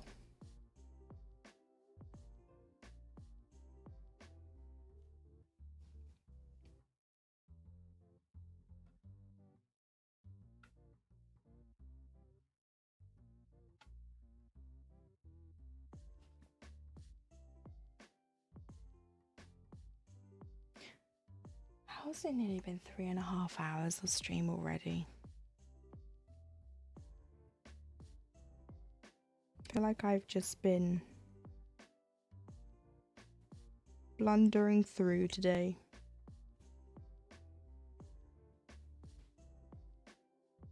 They do say time flies by when you're having fun, and I am enjoying myself. So I feel it every day. What about the time? Where's the time gone? Like, you wake up and it's like 8 a.m. and then you blink and it's bedtime. Oh, what happens? I've done nothing. I've done nothing. Which is a lie, because I've been working on this every day. But I feel like I've not done anything. Like, I look at this and I'm like, it doesn't look like I've done anything on it at all. I haven't put 152 stitches into it already today. Nope, it just doesn't look like I've done it.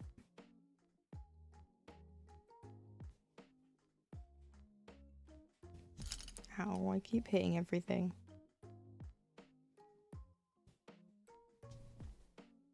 Oh no, not Zelda. Zelda, you can't be up here too. Molly's on the windowsill. No, come on, sir. Come on. Come on. Thank you. No, don't. Come on. Oh, this cat. Right, thank you. Good boy. I'm very antsy about him being anywhere near me now after yesterday.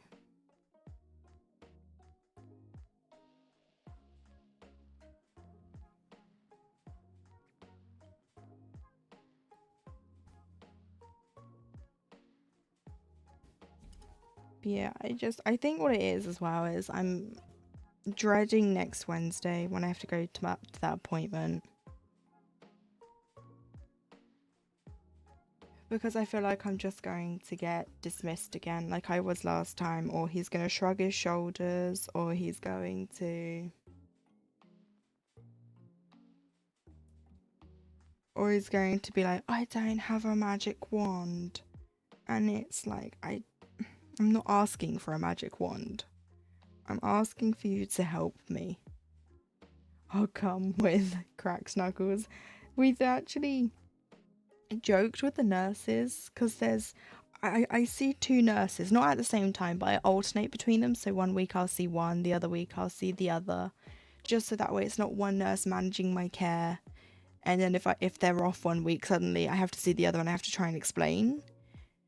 But I had to see a third nurse last week because that actually happened. They were both off that day. And she's seen me before, so she knows what's going on. She just didn't know how bad it had got. And she goes, you know what? Us nurses should just come with you. We should just come with you and we should just turn up and tell him what's what.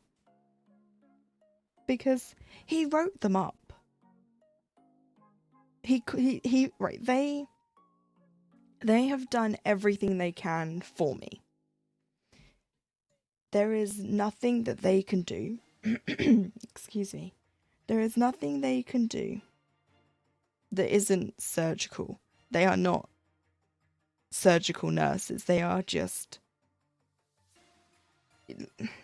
They're not practice nurses because they can do dressings. They can do like injections and things like that. And they can do some minor procedures.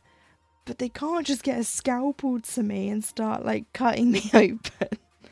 If they could, they would have done it a long time ago. And because they went to my GI doctor and were like, we're all out of ideas. Like, what do you think we could do to help Emma?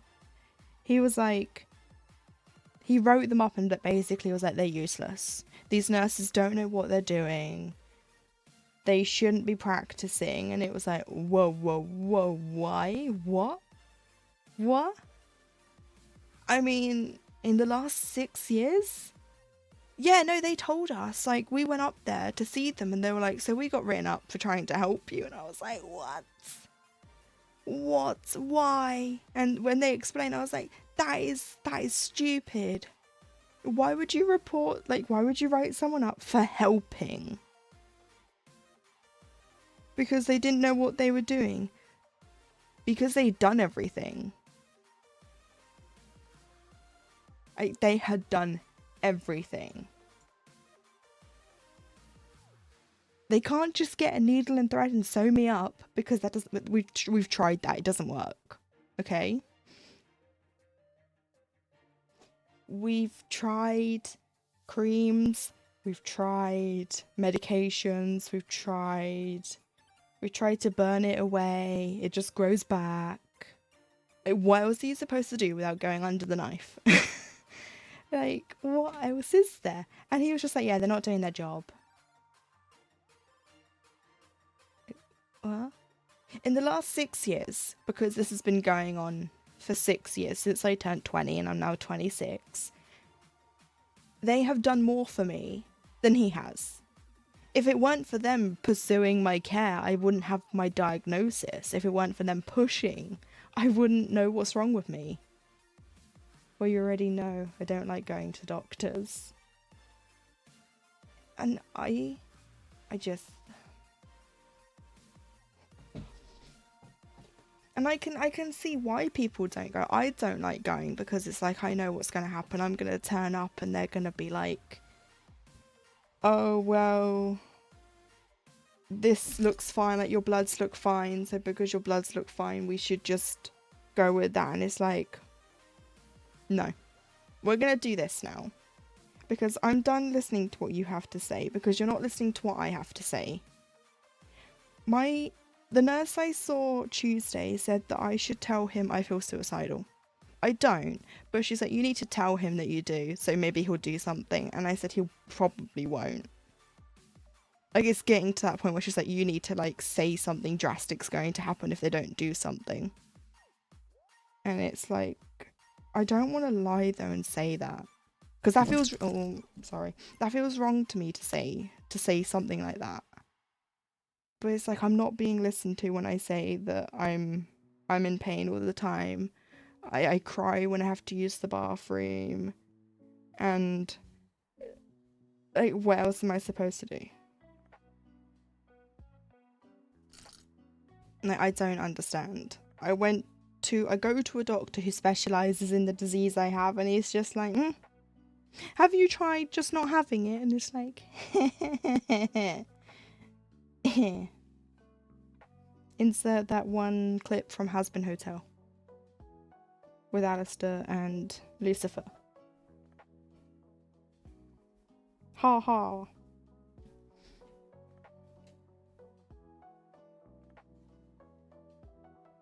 Because it's ridiculous.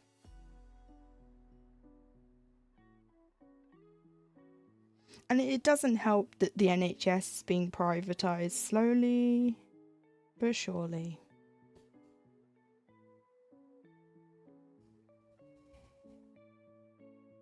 Oh. Damn it. There's supposed to be 2 there. There's supposed to be a gap of 2.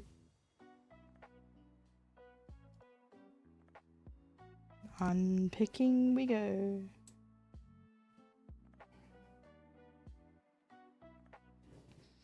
But I don't know. I also have to inject myself soon, so I'm not looking forward to that. Like, I'm sorry, my health is so bad I came to you for help. I'll just not do that in the future, yeah. And, like, the NHS is so silly. I can't just say I want a different doctor. It's not like how it works in America where I could say, well, I want a different doctor. Because then I'd have to go through the whole process of trying to be diagnosed again. And then they'll be like, well. And it's like, let's not. Like, I'm already on my last option for medication. And I think it's failing. To put it plain and simple, I don't think this medication's working anymore. I see him next Wednesday and I'm due to inject myself the Friday. And I'm like, what's the point in me using this?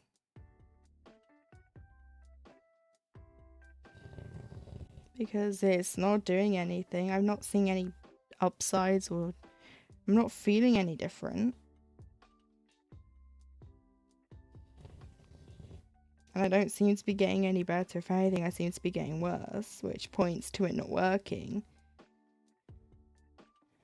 And you're supposed to leave it 6 to 12 months to see, and it's been nearly a year, so it's been more than 6 months. It's not been a year just yet. It'll be a year in May. So I don't think it's going to get to there.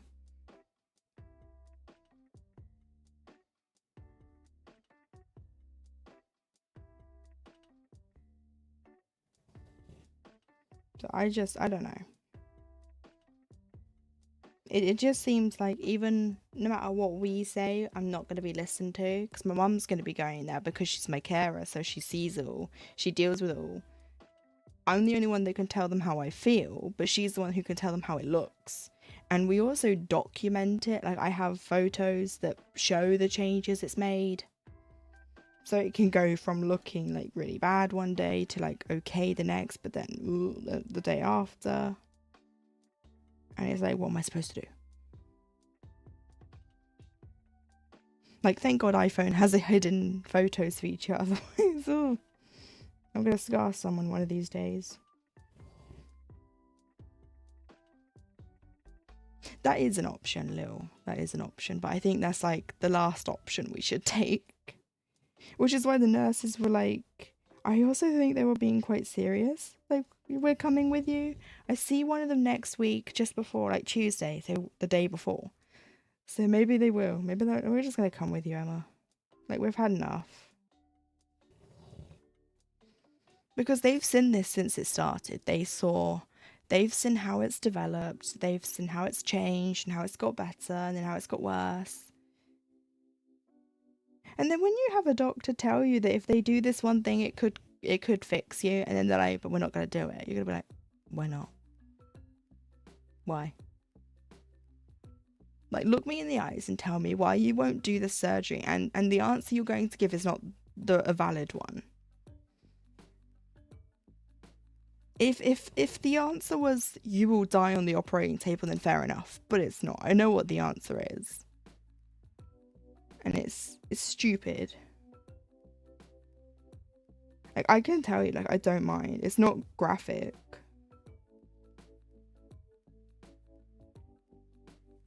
Money? No, it's not money. So my fingers, right? This is off topic, but it works. It slides us in. Tell. So this finger looks pretty disgusting. I had an infection there. I now have an infection there. When this one goes, I'll get another one somewhere else. I have a problem where my Crohn's affects my fingers and my toes. I overgranulate. Right, my overgranulation it's healthy skin, but it goes a bit crazy. When you get like a cat scratch and it scabs over, mine are fine, but if I get a deeper wound, it can go all and it bleeds. It is very sensitive. I have that in areas you don't want it. That's all I'm going to say. I'm not going to say it anymore. I have it in places you wouldn't want it. Okay? That's it. And it's painful. It bleeds. And they won't do nothing about it. And the nurses have tried to burn it away with silver nitrate, but it grows back. It comes back twice as quick and bigger. Imagine if you cut your hair, like one strand of your hair, like up to your eyebrow, and the next week it was back down to the rest of the other hair. That's what mine does.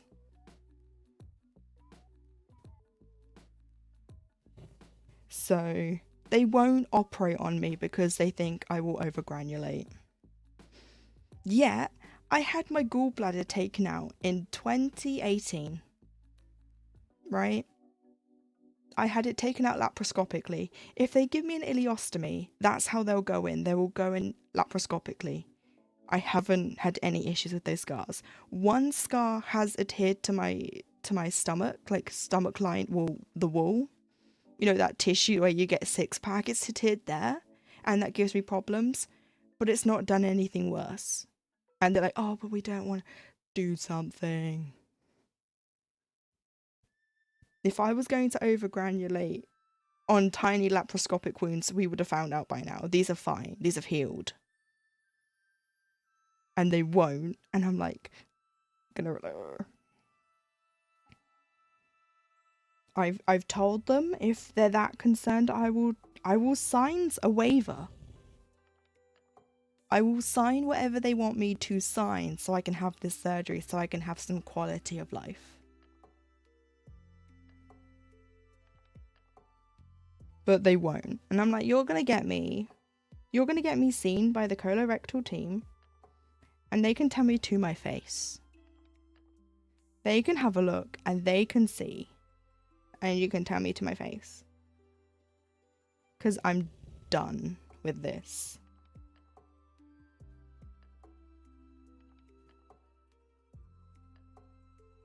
Why do you think I'm so fidgety? I cannot sit properly. And I always used to sit on my legs anyway, so it doesn't bother me, but it's like I cannot sit comfortably. I'm overdue an eye test. I can't go get my eyes tested because I can't sit in a chair long enough. I can't get on a bus or a train. My granddad has to drive me everywhere in the car. And even that's getting painful. So I'm like, what am I supposed to do? And it's like, you can now see why I'm so frustrated. And then there's other things that I won't go into.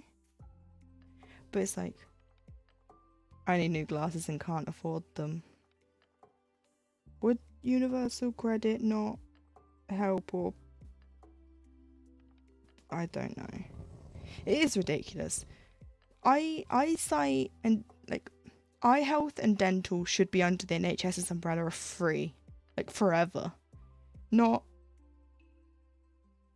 they're stupid. Free if this, but you still have to pay. I need Susan to pay me first. Oh yeah, no, that's true. Sorry, I forgot. Susan! We're gonna lock Susan and my doctor in a room and they can fight it out. How's that sound?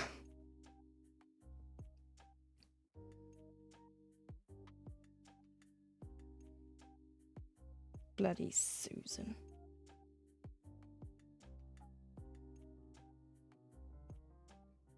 I thought I'd lost track of time and it'd gone way later than I thought it was. It's fine, it's not. It's because I had to unpick what I just did. Again. I feel like Susan would win out of spite, probably. Actually, no, my doctor's pretty stubborn. And he's not like an old man. He's probably like... I don't even know. I don't want to guess. But I don't think he's like... He's not one of those old men. You know, the... like that sort of a man. He's not that. And he's not like my age either. He's like in between those. So I don't understand. Maybe I should start appealing to his like... the male side, being like... Well, if I was a man... and this was on this, what would you do then? Or if this was your daughter, if he has a daughter, if this was your mother or your sister, would you, and a doctor basically said this, what would you do? Because I'm getting to that point, I'm like, if this was your mother, would you let your mother stay like this? I find it funny when people guess my age.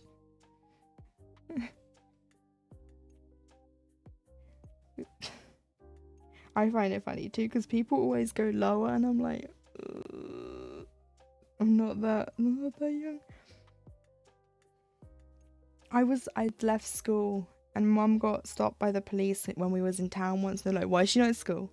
And she was like, because she's not in school, because she's not in school. People were like 21, I'm like, yeah. Yeah.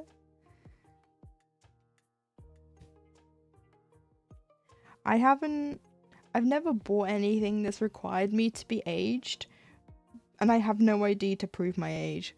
And I'm like, that's gonna happen one day. I'm gonna go buy something and like, can you verify your ID? And I'm like, no, I can't. I know I'm not Bobby. I'm not Bobby, please. I could probably just show him one picture and they'll be like, yep, okay, here you go. That's my ID for you. Would a child have this? I need my ID next Saturday. See, I wish we did ID like how America does it, where you get given it kind of when you get to a certain age, or you can apply for it. Night out. Ooh. Bet you're looking forward to that.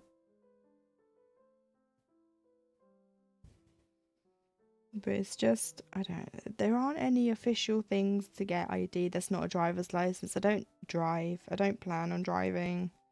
A passport, I don't plan on leaving the country. So why do I need a passport? And so that's like kind of where I'm at.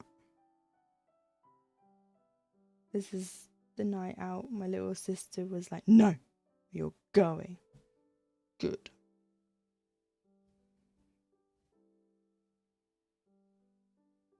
Good.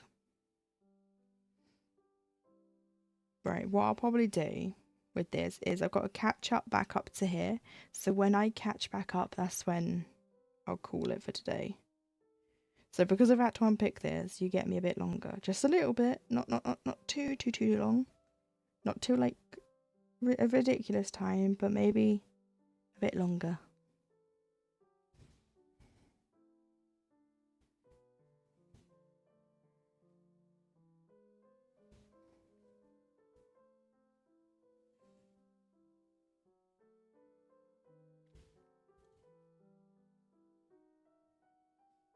There we go, that looks right now.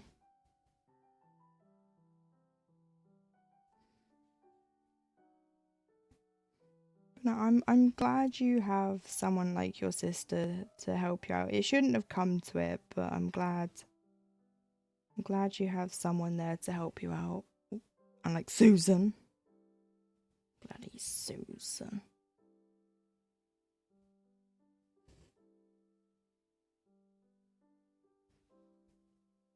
Grimble, grumble, Susan.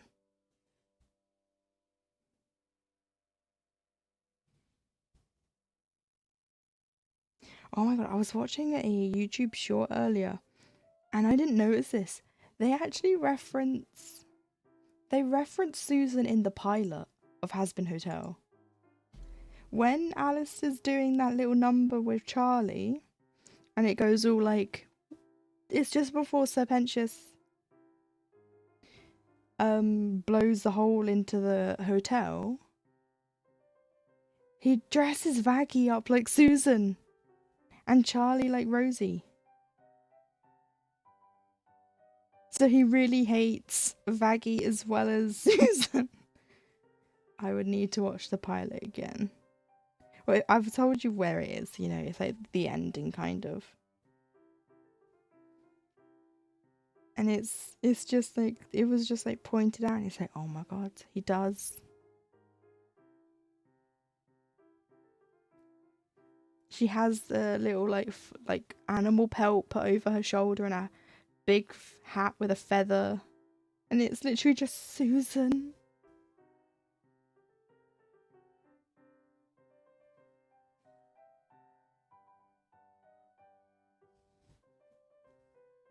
And then they reference in the Addict song when Val's counting the money.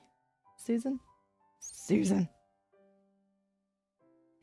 When Val's counting the money in the Addict music video, when Angel Dust comes back to the hotel, he's like, and Val took like 30 minutes to count like $3.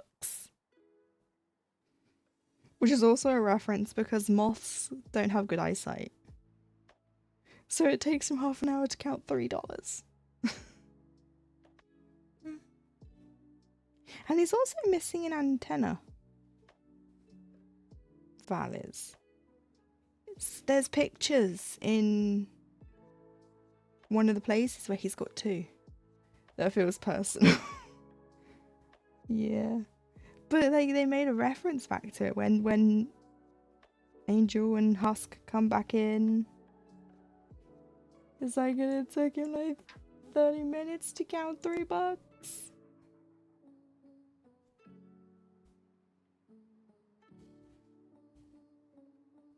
And it's like, oh my god, the foreshadowing. I just love Nifty for my collection. I'm ready to punish some bad boys.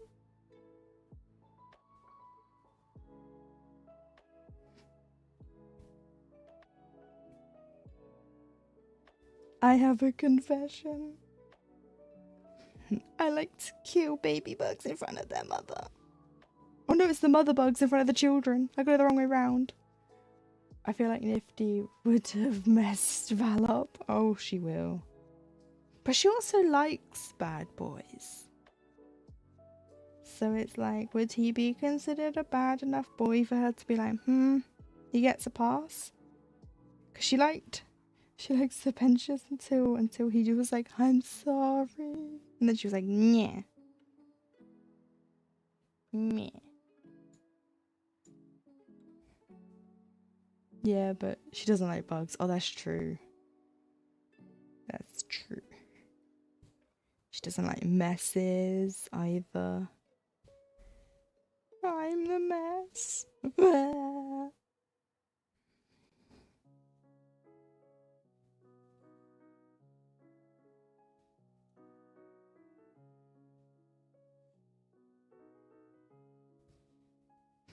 And when she gets hold of the chlorine and the bleach. Nifty, you can't just steal things. You're a mess. I'm a mess.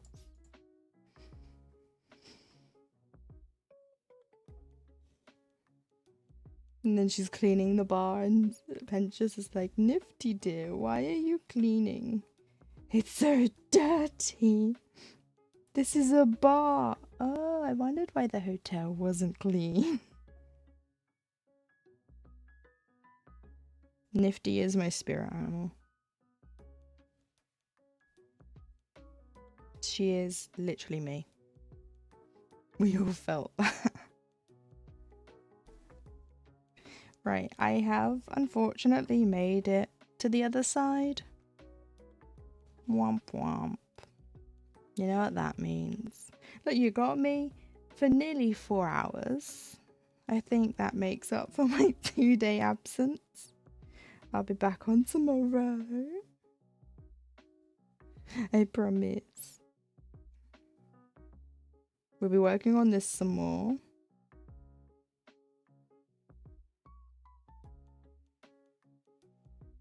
We'll be working on this till the end of time. What's our raid going to be? Are we going to use the usual one or something else?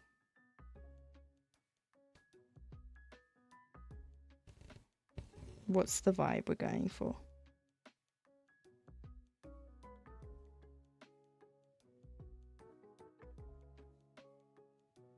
If I can pin stitch this. No idea.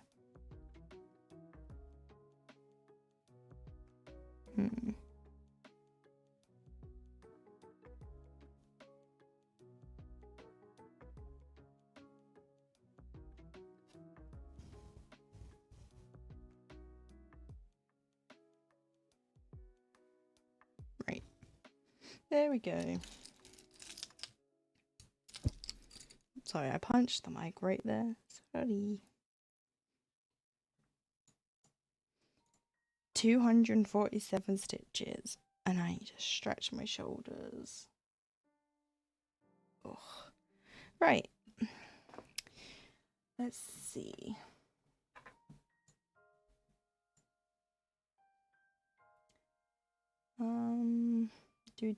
What could we use?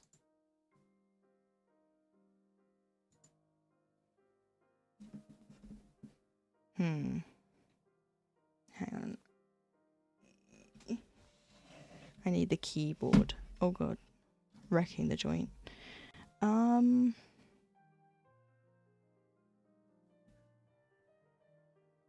What about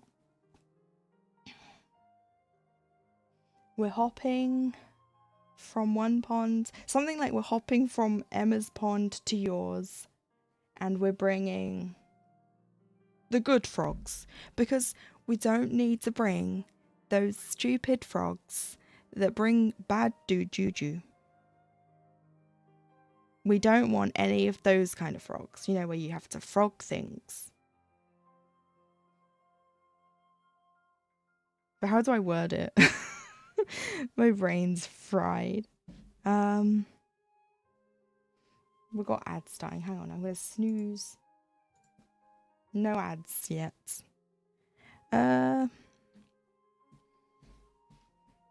see. We'll do this, and then no, that's the wrong. Oh god, my keyboard's like wobbly now. We're hopping from Emma's pond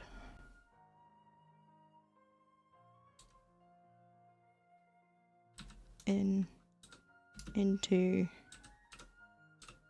yours, and we bring, what did I say? We bring good frogs.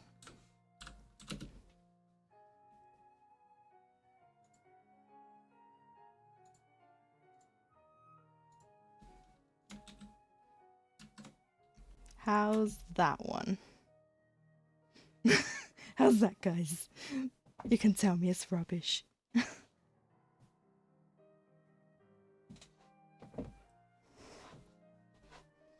We bring good frogs.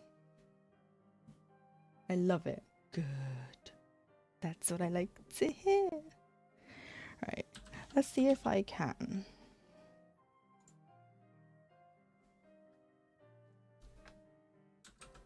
No, that's not how you spell Lumi. Right.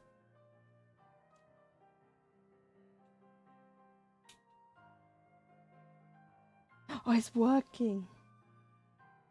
Yay, I did it and I got the timer this time. Right, so we're heading off to see Lumi. This is just in case you get left behind in the raid. This is where I nearly added out little then because I just went for the L. This is where we're heading. If you get lost in the raid, there's her link. Lumi is a wonderful person. She is amazing. She is currently crocheting on the Starlight cowl. Well, it's a Starlight blanket, but we're doing it as a community crochet along. Tomorrow, I will be once again working on this, and I will be working on this, like I said, till the end of time. And then maybe we'll get to start something fun. And so until then, I still haven't fixed my ending screen. It's fine. I'll do that at some point.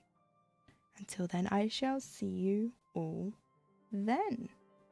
Goodbye. Oh, thank you all for any raids and follows and subs and all that jazz. Let's go show Lumi all the love. And bye-bye.